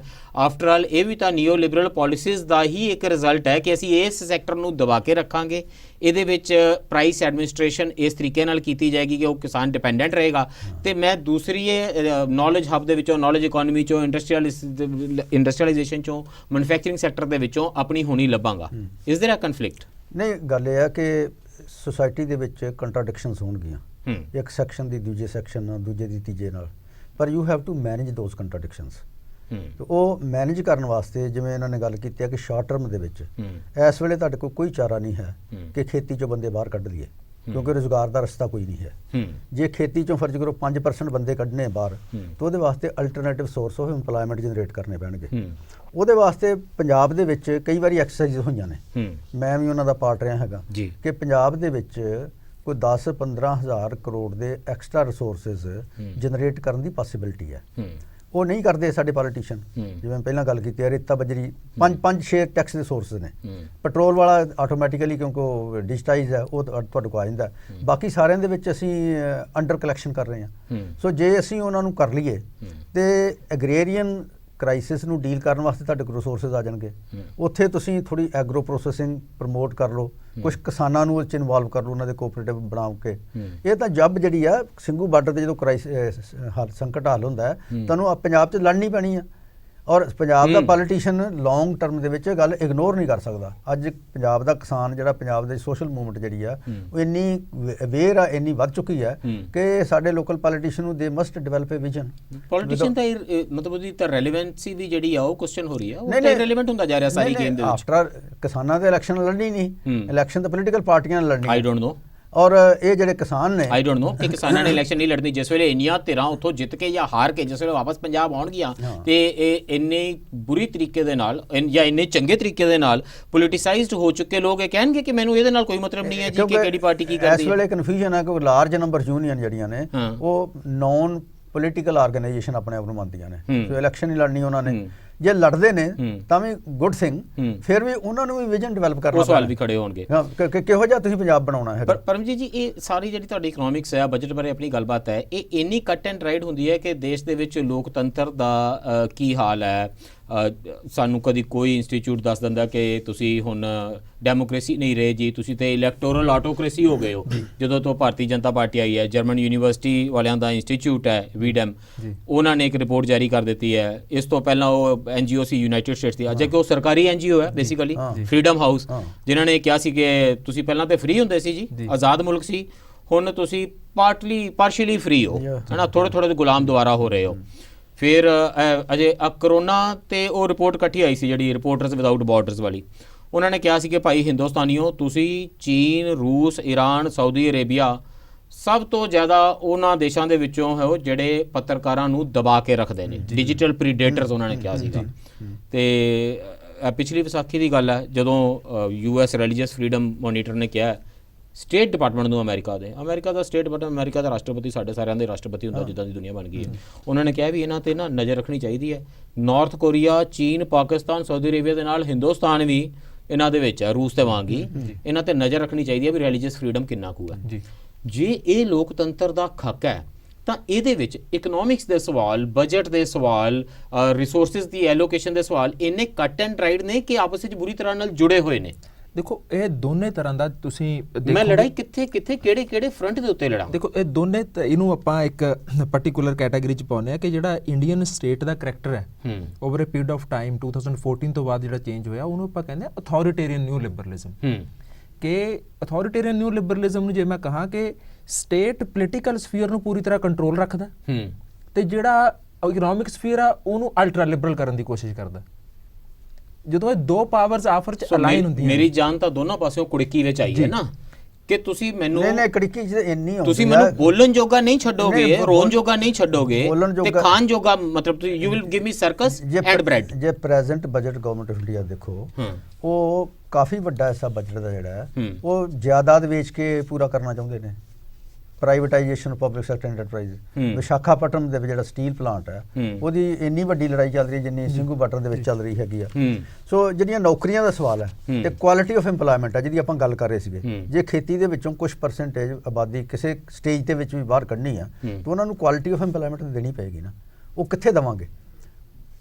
ਉਹ ਰੁਜ਼ਗਾਰ ਹੋਏ ਜਿਸ ਤੁਹਾਡੀ ਰੈਗੂਲਰ ਸੈਲਰੀ ਹੋਵੇ, ਤੁਹਾਡੇ ਰਿਟਾਇਰਮੈਂਟ ਬੈਨੀਫਿਟਸ ਹੋਣ, ਜਿਹੜੀ ਐਗਰੀਕਲਚਰੋਂ ਤੁਹਾਡੀ ਇਨਕਮ ਜ਼ਿਆਦਾ ਹੋਵੇ ਤਾਂ ਤੁਹਾਡੇ ਬੱਚੇ ਜਿਹੜੇ ਨੇ ਉਹ ਪੜ੍ਹ ਸਕਣ, ਉਹਨਾਂ ਨੂੰ ਚੰਗੀਆਂ ਸਿਹਤ ਸੇਵਾਵਾਂ ਮਿਲ ਸਕਣ, ਤੁਸੀਂ ਅਫੋਰਡ ਕਰ ਸਕਦੇ ਹੋ। ਇਹ ਜਿਹੜਾ ਇਸ ਤਰ੍ਹਾਂ ਦਾ ਵਿਜ਼ਨ ਹੈ, ਇਹ ਜਿਹੜੀ ਪ੍ਰੈਜ਼ੈਂਟ ਗਵਰਨਮੈਂਟ ਹੈ ਸੈਂਟਰ ਦੇ ਵਿੱਚ, ਉਹਦਾ ਬਿਲਕੁਲ ਨਹੀਂ ਹੈ। ਜਿਹੜੀਆਂ ਸਟੇਟ ਗਵਰਨਮੈਂਟਸ ਨੇ ਉਹ ਜਾਂ ਤੇ ਵਿਜ਼ਨਲੈਸ ਨੇ ਜਾਂ by and large they are appendage of the policy of the central government. ਜਿਹੜੇ ਸਿੰਘੂ ਬਾਰਡਰ ਦੇ ਉੱਤੇ ਇੰਨੀ ਵੱਡੀ ਸਟਰਗਲ ਚੱਲ ਰਹੀ ਹੈ, ਜੇ ਉਹਦੇ ਵਿੱਚ ਇਹ ਸੈਂਟਰਲ ਸਵਾਲ ਬਣ ਜਾਵੇ ਕਿ ਅਸੀਂ ਐਗਰੇਰੀਅਨ ਸਟੇਟ ਹਾਂ ਤੇ ਆਜ਼ਾਦੀ ਤੋਂ ਇੰਨੇ ਸਾਲਾਂ ਬਾਅਦ ਮੇਰੀ ਸਟੇਟ ਦੀ ਕੋਈ ਐਗਰੀਕਲਚਰ ਪਾਲਿਸੀ ਨਹੀਂ ਹੈਗੀ, ਇਹਦੇ ਡਰਾਫਟ ਬਣਦੇ ਰਹਿੰਦੇ ਨੇ ਤੇ ਸੈਕਟਰੀਏਟ 'ਚ ਰੁਲਦੇ ਰਹਿੰਦੇ ਨੇ। ਅੱਛਾ, ਇੱਕ ਵਾਰੀ ਅਸੀਂ ਰੌਲਾ ਪਾ ਲੈਂਦੇ ਆ, ਇੱਥੇ ਵੀ ਮੇਜ਼ ਲਾ ਲਈਦਾ, ਹਰੇਕ ਸਟੂਡੀਓ 'ਚ ਮੇਜ਼ ਲੱਗ ਜਾਂਦਾ ਕਿ ਜੀ ਟੀ ਹੱਕ ਆ ਗਿਆ, ਜਿੱਦਾਂ ਕੋਈ ਮਿਜ਼ਾਈਲ ਆਈ ਹੁੰਦੀ ਹੈ, ਟੀ ਹੱਕ ਕਮੇਟੀ। ਜਦੋਂ ਦੀ ਕਮੇਟੀ ਫੁਰ ਕਰਕੇ ਉੱਡੀ ਹੈ, ਮੁੜ ਕੇ ਕਦੀ ਕੋਈ ਗੱਲ ਹੀ ਨਹੀਂ। ਉਹ ਇੰਟਰਿਮ ਰਿਪੋਰਟ ਸੀ, ਸਾਰੀ ਰਿਪੋਰਟ ਕਦੋਂ ਆਈ, ਕਿੱਦਾਂ ਦੀ ਆਈ, ਕੀ ਹੋਇਆ, ਕਿਹੜਾ ਕਰਜ਼ਾ ਮਾਫ ਹੋਇਆ, ਕੋਈ ਲੈਣਾ ਦੇਣਾ ਨਹੀਂ। ਇੱਕ ਪੰਜਾਬ ਦੀ ਅਸੈਂਬਲੀ ਨੇ ਕਮੇਟੀ ਬਣਾਈ ਹੈ ਕਿ ਇਹ ਪਿੰਡ ਜਾ ਕੇ ਸਟੱਡੀ ਕਰੇਗੀ ਕਿ ਖੁਦਕੁਸ਼ੀ ਪੀੜਤ ਪਰਿਵਾਰਾਂ ਨੂੰ ਮਿਲੇਗੀ ਕਿ ਖੁਦਕੁਸ਼ੀਆਂ ਕਿੱਦਾਂ ਰੋਕੀਆਂ ਜਾਣ। ਉਹਨਾਂ ਨੇ ਰਿਪੋਰਟ ਬਣਾਈ ਹੈ, ਰਿਪੋਰਟ ਬਣਾ ਕੇ ਉਹਨਾਂ ਨੇ ਉੱਥੇ ਦਰਾਜ 'ਚ ਰੱਖ ਦਿੱਤੀ ਹੈ। ਕੋਈ ਮੰਗ ਵੀ ਨਹੀਂ ਰਿਹਾ, ਆਪੋਜੀਸ਼ਨ ਵੀ ਨਹੀਂ ਮੰਗ ਰਹੀ। ਕਿਸੇ ਨੇ ਰੌਲਾ ਪਾਇਆ ਵਿਧਾਨ ਸਭਾ ਦੇ ਵਿੱਚ? ਨਹੀਂ, ਐਕਚੁਅਲੀ ਜਿਹੜੀਆਂ ਸਾਡੀਆਂ ਪਾਰਟੀਆਂ, ਪੋਲੀਟੀਕਲ ਪਾਰਟੀਆਂ ਅਕਰਾਸ ਦਾ ਬੋਰਡ, ਜਿਹੜੀ ਆਪਾਂ ਗੱਲ ਕਰ ਰਹੇ ਹਾਂ, ਉਹਨਾਂ ਕੋਲ ਪੰਜਾਬ ਦਾ ਵਿਜ਼ਨ ਨਹੀਂ ਹੈ ਕਿ ਅਸੀਂ ਪੰਜਾਬ ਨੂੰ ਕਿਵੇਂ ਡਿਵੈਲਪ ਕਰਨਾ, ਫਿਊਚਰ ਸਾਡਾ ਕੀ ਹੋਏਗਾ, ਕਿੱਦਾਂ ਦਾ ਅਸੀਂ ਪੰਜਾਬ ਨੂੰ ਬਣਾਉਣਾ ਚਾਹੁੰਦੇ ਆ। ਕਦੀ ਕਦੀ ਕੈਲੀਫੋਰਨੀਆ ਬਣਾਉਣ ਦੀ ਗੱਲ ਕਰਦੇ ਰਹੇ ਸਾਡੇ ਪੋਲੀਟੀਸ਼ੀਅਨ, ਪਰ ਅੱਜ ਕੋਈ ਨਹੀਂ ਗੱਲ ਕਰਦਾ ਕਿ ਇਹਨੂੰ ਕੈਲੀਫੋਰਨੀਆ ਬਣਾਉਣਾ ਹੈਗਾ। ਅੱਜ ਕੋਈ ਨਹੀਂ ਗੱਲ ਕਰਦਾ ਕਿ ਸਾਡੇ ਬੱਚੇ ਜਿਹੜੇ ਉਹਨਾਂ ਨੂੰ ਕੁਆਲਿਟੀ ਐਜੂਕੇਸ਼ਨ ਅਸੀਂ ਦਾਂਗੇ ਤਾਂ ਕਿ ਬੱਚੇ ਜਾ ਕੇ ਟੋਰਾਂਟੋ ਜਾਂ ਦੂਜੇ ਮੁਲਕਾਂ ਦੇ ਵਿੱਚ ਨਾ ਪੜ੍ਹਨ। ਸਾਡੇ ਜਿਹੜਾ ਬੱਚਾ ਜਾਂਦਾ ਅੱਜ ਇੱਥੋਂ ਉਹ ਕੋਈ 10-12 ਲੱਖ ਰੁਪਈਆ ਲੈ ਕੇ ਜਾਂਦਾ ਹੈਗਾ। ਸੋ ਇਸ ਕਰਕੇ ਜਾ ਰਹੇ ਨੇ, ਇੱਕ ਤਾਂ ਉੱਥੇ ਇੰਪਲਾਇਮੈਂਟ ਗਰੰਟੀਡ ਹੈ, ਦੂਜਾ ਹੈ ਕਿ quality of education much better ਹੈ। ਅਸੀਂ ਆਪਣੇ ਆਪ ਨੂੰ ਸੁਧਾਰਨ ਵੱਲ ਨਹੀਂ ਜਾ ਰਹੇ। ਇਸੇ ਕਰਕੇ ਜਿਹੜੀ ਸਾਡੀਆਂ ਆਪੋਜੀਸ਼ਨ ਪਾਰਟੀਆਂ ਨੇ ਉਹ ਜਿਹੜੀਆਂ ਰਿਪੋਰਟਾਂ ਨੇ ਇਹੋ ਜਿਹੀਆਂ, ਜਿਹੜੀ ਸਰਕਾਰੀਆ ਕਮੇਟੀ ਦੀ ਰਿਪੋਰਟ ਦਾ ਜ਼ਿਕਰ ਕਰ ਰਹੇ ਸੀ ਤੁਸੀਂ, ਉਹਨਾਂ ਨੇ ਗੱਲ ਹੀ ਨਹੀਂ ਕੀਤੀ ਕਿਸੇ ਨੇ। ਹੁਣ 6 ਲਾਅ ਪਾਸ ਹੋਏ ਨੇ ਵਿਧਾਨ ਸਭਾ ਦੇ ਵਿੱਚ, ਅੱਧੇ ਘੰਟੇ 'ਚ ਪਾਸ ਹੋ ਗਏ ਆ, ਕੋਈ ਬਹਿਸ ਨਹੀਂ। ਘੜਾਇਆ ਜਿਹੜਾ ਹੈਗਾ ਕਿ ਬਜਟ ਬੜਾ ਗੰਦਾ, ਆਪੋਜੀਸ਼ਨ ਨੇ ਕਹਿਣਾ, ਜਿਹੜਾ ਰੂਲਿੰਗ ਪਾਰਟੀ ਉਹਨੇ ਕਹਿਣਾ ਬਜਟ ਬਹੁਤ ਵਧੀਆ, ਪ੍ਰੋਗਰੈਸਿਵ ਹੈ, ਇਹਦੇ ਨਾਲ ਪ੍ਰੋਗਰੈਸ ਬਹੁਤ ਹੋਈ। ਇਹ ਤਾਂ ਠੀਕ ਹੈ, ਬਜਟ ਤੋਂ ਪਹਿਲਾਂ ਹੀ ਆਪੋਜੀਸ਼ਨ ਵਾਲਿਆਂ ਦਾ ਰਿਐਕਸ਼ਨ ਲੈ ਆਉਣਾ ਚਾਹੀਦਾ, ਕਿਉਂਕਿ ਪਤਾ ਹੀ ਹੁੰਦਾ ਇਹਨਾਂ ਨੇ ਕੀ ਕਹਿਣਾ। ਸਰਕਾਰ ਨੇ ਵੀ ਕਹਿਣਾ ਹੁੰਦਾ ਵੀ ਬੜਾ ਪ੍ਰੋ ਪੀਪਲ, ਪ੍ਰੋ ਪੂਅਰ। ਮੈਂ ਵੈਸੇ ਇੱਕ ਬੜੀ ਸਟਰੋਂਗ ਸਟੇਟਮੈਂਟ ਦੇਣ ਲੱਗਿਆ, ਹੋ ਸਕਦਾ ਮੇਰਾ ਕ੍ਰਿਟਿਸਿਜ਼ਮ ਵੀ ਹੋਵੇ, ਕਿ ਸਾਡੇ ਜਿਹੜੇ ਬਹੁਤ ਸਾਰੇ ਲੀਡਰ ਨੇ ਨਾ, ਉਹਨਾਂ ਨੂੰ ਬਜਟ ਪੜ੍ਹਨਾ ਨਹੀਂ ਆਉਂਦਾ। ਅੱਛਾ, ਵਿੱਚ ਪੱਤਰਕਾਰ ਵੀ ਐਡ ਕਰ ਲਓ। ਹਾਲ ਤਾਂ ਪਤਾ ਹੀ ਹੈ ਜਦੋਂ ਦਾ ਜਿਹੜੀ ਮੈਂ ਗੱਲ ਕਰ ਰਿਹਾ ਸੀਗਾ ਕਿ ਮੈਂ ਹੁਣ ਤੁਹਾਡੇ ਨਾਲ ਫਿਗਰਾਂ ਬੋਲ ਰਿਹਾ, ਮੈਂ ਲਾਸਟ ਈਅਰ ਦੀ ਫਿਗਰ ਨੂੰ ਇਸ ਸਾਲ ਨਾਲ ਕੰਪੇਅਰ ਕਰ ਰਿਹਾ। ਉਹ ਕਰੰਟ ਫਿਗਰ ਹੀ ਦੇਈ ਜਾਂਦੇ ਆ ਕਿ ਕਰੰਟ ਵਿੱਚ ਇੰਨਾ ਐਲੋਕੇਟ ਕਰਤਾ ਜੀ, ਇੰਨਾ ਵਧਾਤਾ ਜੀ, ਬਸ ਉਹ ਦੇਖਦੇ ਨਹੀਂ ਕਿ ਪਿਛਲੇ ਸਾਲ ਕੀ ਅਨਾਉਂਸ ਕੀਤਾ ਸੀਗਾ। ਪਿਛਲੇ ਸਾਲ ਦਾ ਬਜਟ ਜਿਹੜਾ ਗਵਰਨਮੈਂਟ ਪੰਜਾਬ ਦਾ, ਜੇ ਤੁਸੀਂ ਬਜਟ ਓਰੀਜਨਲ ਦੇਖੋ, ਮਨਪ੍ਰੀਤ ਜਿਹੜਾ ਪੇਸ਼ ਕੀਤਾ ਸੀਗਾ, ਉਹ ਬੜਾ ਸੀਗਾ ਵੀ ਅਸੀਂ ਕਰਜ਼ਾ ਮੁਕਤ ਕਰਨ ਜਾ ਰਹੇ ਹਾਂ, ਸਾਡਾ ਬਜਟ ਜਿਹੜਾ 0 ਡੈਫੀਸਿਟ ਵਾਲਾ ਹੋਏਗਾ। ਤੇ ਜਾਂਦੇ ਜਿਹੜਾ ਡੈਫੀਸਿਟ ਹੈ ਉਹ 4.32% ਹੋ ਗਿਆ ਆਫ GDP। ਕੋਵਿਡ ਨੇ ਉਹਨੂੰ ਹਿਲਾ ਕੇ ਰੱਖਤਾ। ਜਿਹੜਾ ਘਰ ਰੋਜ਼ਗਾਰ ਹੈ ਉਹ ਹੁਣ ਆ ਗਿਆ ਸਕਿੱਲ ਡਿਵੈਲਪਮੈਂਟ ਤੱਕ, ਹੁਨਰ ਵਿਕਾਸ ਹੋ ਗਿਆ। ਗੱਲ ਇਹ ਹੈ ਕਿ ਅਸੀਂ ਬੇਰੁਜ਼ਗਾਰੀ ਭੱਤੇ ਦੀ ਗੱਲ ਸੁਣਦੇ ਸੀ, ਮਤਲਬ ਮਨਰੇਗਾ ਵਾਲਿਆਂ ਦਾ ਹੀ ਬਜਟ ਵਧਾ ਦਿੰਦੇ ਘੱਟੋ ਘੱਟ। ਕੋਈ ਮੈਨੂੰ ਤੁਹਾਡੀ ਇੰਟੈਂਸ਼ਨ ਦਾ ਦਿਖਾਈ ਦੇਵੇ। ਗੱਲ ਇਹ ਆ ਕਿ ਸਰਕਾਰ ਕਹਿੰਦੀ ਆ ਕਿ ਅਸੀਂ ਇੰਨੀ ਇੰਪਲਾਇਮੈਂਟ ਦੇਤੀ, ਕਿਸੇ ਇੰਸਟੀਚਿਊਟ ਨੇ, ਕਿਸੇ ਇੰਡੀਪੈਂਡੈਂਟ ਏਜੰਸੀ ਨੇ ਉਹਨੂੰ ਵੈਰੀਫਾਈ ਨਹੀਂ ਕੀਤਾ ਕਿ ਤੁਸੀਂ ਗੱਪ ਮਾਰ ਰਹੇ ਜੇ ਕਿ ਠੀਕ ਗੱਲ ਹੋਈ ਆ। ਮਤਲਬ ਇਹ ਜਿਹੜਾ ਪਾਰਟ ਹੈ ਕਿ ਤੁਸੀਂ ਉਹਦੀ ਥਰਡ ਪਾਰਟੀ ਮੋਨੀਟਰਿੰਗ ਹੋਵੇ ਤੁਹਾਡੀ ਪਾਲਿਸੀਜ਼ ਦੀ, ਤਾਂ ਕਿ ਪਤਾ ਲੱਗੇ ਲੋਕਾਂ ਨੂੰ ਕਿ ਅਸਲ 'ਚ ਕੀ ਹੋ ਰਿਹਾ। ਸੋ ਰੁਜ਼ਗਾਰ ਜਿਹੜਾ ਹੈ ਜੇ ਠੀਕ ਹੋਏ ਤੇ ਆਂਗਣਵਾੜੀ ਵਰਕਰ ਜਿਹੜੇ ਨੇ ਜਾਂ ਦੂਜੇ ਨੇ ਰੋਜ਼ ਡਾਂਗਾ ਕਿਉਂ ਖਾਣ। ਪਰਮਜੀਤ ਜੀ, ਤੁਸੀਂ ਇੱਥੇ ਬੈਠੇ ਇੰਨੇ ਸਾਰੇ ਸਵਾਲਾਂ ਦਾ ਜਵਾਬ ਦਿੱਤਾ। ਮੇਰਾ ਇੱਕ ਛੋਟਾ ਜਿਹਾ ਸਵਾਲ ਹੈ, ਤਾਂ ਸੱਚੋ ਸੱਚ ਜਵਾਬ ਦੇਣਾ। ਕੀ ਤੁਸੀਂ ਇੱਥੇ ਬੈਠੇ ਕੋਈ ਇਹੋ ਜਿਹੀ ਗੱਲ ਕੀਤੀ ਹੈ ਜਿਹਦੇ ਤੁਸੀਂ ਝੂਠ ਬੋਲਿਆ ਹੋਵੇ? ਨਹੀਂ, ਬਿਲਕੁਲ ਨਹੀਂ ਕੀਤੀ। ਬਿਲਕੁਲ ਨਹੀਂ ਕੀਤੀ। ਇਹਦੇ ਤੇ ਆਪਣੀ ਸਹਿਮਤੀ ਹੈ। ਮਨਪ੍ਰੀਤ ਬਾਦਲ ਜੀ ਨੇ ਕਿਹਾ ਕਿ ਮੈਂ ਹਾਊਸ ਵਿੱਚ ਝੂਠ ਨਹੀਂ ਬੋਲਦਾ, ਇਹ ਉਹਨਾਂ ਨੇ ਹਾਊਸ ਵਿੱਚ ਕਿਹਾ। ਵੈਸੇ ਮੈਂ ਇਹ ਸੋਚੀ ਜਾ ਰਿਹਾ ਸੀ ਕਿ ਸਾਡੇ ਮੰਤਰੀ ਕਿਤੇ ਵੀ ਝੂਠ ਨਹੀਂ ਬੋਲਦੇ, ਪਰ ਬੋਲਣਾ ਵੀ ਨਹੀਂ ਚਾਹੀਦਾ। ਇਹਦੇ ਤੇ ਸਾਡੀ ਸਹਿਮਤੀ ਹੈ। ਜੇ ਉਸ ਇੱਕ ਗੱਲ ਉਹਨਾਂ ਨੇ ਹੋਰ ਕੀਤੀ ਹੈ, ਇਸ ਤੋਂ ਬਿਨਾਂ ਕਿ ਵਾਹਿਗੁਰੂ ਤਕਦੀਰਾਂ ਲਿਖਦਾ, ਉਹਦੇ ਤੇ ਵੀ ਮੇਰੀ ਸਹਿਮਤੀ ਹੈ ਵੀ ਵਾਹਿਗੁਰੂ ਤਕਦੀਰਾਂ ਲਿਖਦਾ, ਜਿੱਦਾਂ ਦੀ ਇਹ ਲਿਖ ਰਹੇ ਨੇ। ਮੇਰੀ ਸਹਿਮਤੀ ਇਸ ਗੱਲ ਨਾਲ ਨਹੀਂ। ਜਿਹੜੀਆਂ ਤਕਦੀਰਾਂ ਨੇ ਉਹ ਇਹ ਬਜਟ ਦੀਆਂ ਰਕਮਾਂ ਦੇ ਵਿੱਚ ਲਿਖੀਆਂ ਜਾ ਰਹੀਆਂ, ਮਨੁੱਖ ਲਿਖ ਰਹੇ ਨੇ। ਇੰਨੀ ਵਾਲੇ ਤੇ ਸਹਿਮਤੀ ਹੈ। ਬਾਕੀ ਇੱਕ ਉਹਨਾਂ ਨੇ ਕਿਹਾ ਵੀ ਮੈਂ ਤੇ ਐਵੇਂ ਤੁਸੀਂ ਮੇਰੇ ਤੇ ਇਲਜ਼ਾਮ ਲਾਈ ਜਾਂਦੇ ਹੋ, ਮੈਂ ਤੇ ਪ੍ਰਸ਼ਾਂਤ ਕਿਸ਼ੋਰ ਦੀ ਸ਼ਕਲ ਵੀ ਨਹੀਂ ਦੇਖੀ। ਮਤਲਬ ਇਹਦੇ ਤੇ ਵੀ ਸਹਿਮਤ ਹੋ ਜੀ ਮਨਪ੍ਰੀਤ ਬਾਦਲ ਜੀ। ਪਿਛਲੇ 4 ਸਾਲਾਂ 'ਚ ਅਸੀਂ ਵੀ ਪ੍ਰਸ਼ਾਂਤ ਕਿਸ਼ੋਰ ਦੀ ਸ਼ਕਲ ਨਹੀਂ ਦੇਖੀ। ਤੁਸੀਂ ਦੁਬਾਰਾ ਲੈ ਆਏ ਹੋ ਤੇ ਸਾਡੀ ਕੀ ਸ਼ਕਲ ਬਣੇਗੀ, ਸਾਡੇ ਸੂਬੇ ਦੀ ਕੀ ਸ਼ਕਲ ਬਣੇਗੀ, ਸਰਕਾਰਾਂ ਦੇ ਜਿਹੜੇ ਮਨੋਰਥ ਪੱਤਰ ਨੇ ਉਹਨਾਂ ਦੀ ਕੀ ਸ਼ਕਲ ਬਣੇਗੀ, ਤੇ ਸਾਡੇ ਭਵਿੱਖ ਦੀ ਕੀ ਸ਼ਕਲ ਬਣੇਗੀ। ਇਹ ਜਾਂ ਤੇ ਤੈਅ ਕਰਨਗੀਆਂ ਗੰਭੀਰ ਬਹਿਸਾਂ ਤੇ ਵੱਡੇ ਤੌਰ ਦੇ ਉੱਤੇ ਤੈਅ ਕਰਨਗੇ ਇਸ ਕਿਸਮ ਦੇ ਅੰਦੋਲਨ, ਜਿਹੜੇ ਇਸ ਕਿਸਮ ਦੀ ਬਜਟਿੰਗ ਐਕਸਰਸਾਈਜ਼ਸ ਨੂੰ ਵੀ ਵੱਡਾ ਚੈਲੰਜ ਪੇਸ਼ ਕਰਨਗੇ, ਜਿਹੜੇ ਅੱਜ ਸਿੰਘੂ, ਟੀਕਰੀ, ਗਾਜ਼ੀਪੁਰ ਦੇ ਉੱਤੇ ਡਟੇ ਹੋਏ ਨੇ। ਅੱਜ ਲਈ ਇੰਨਾ ਹੀ। ਧੰਨਵਾਦ ਤੇ ਰੱਬ ਰਾਖਾ। ਮੈਂ ਝੂਠ ਕੋਈ ਨਹੀਂ ਜੇ ਬੋਲਿਆ।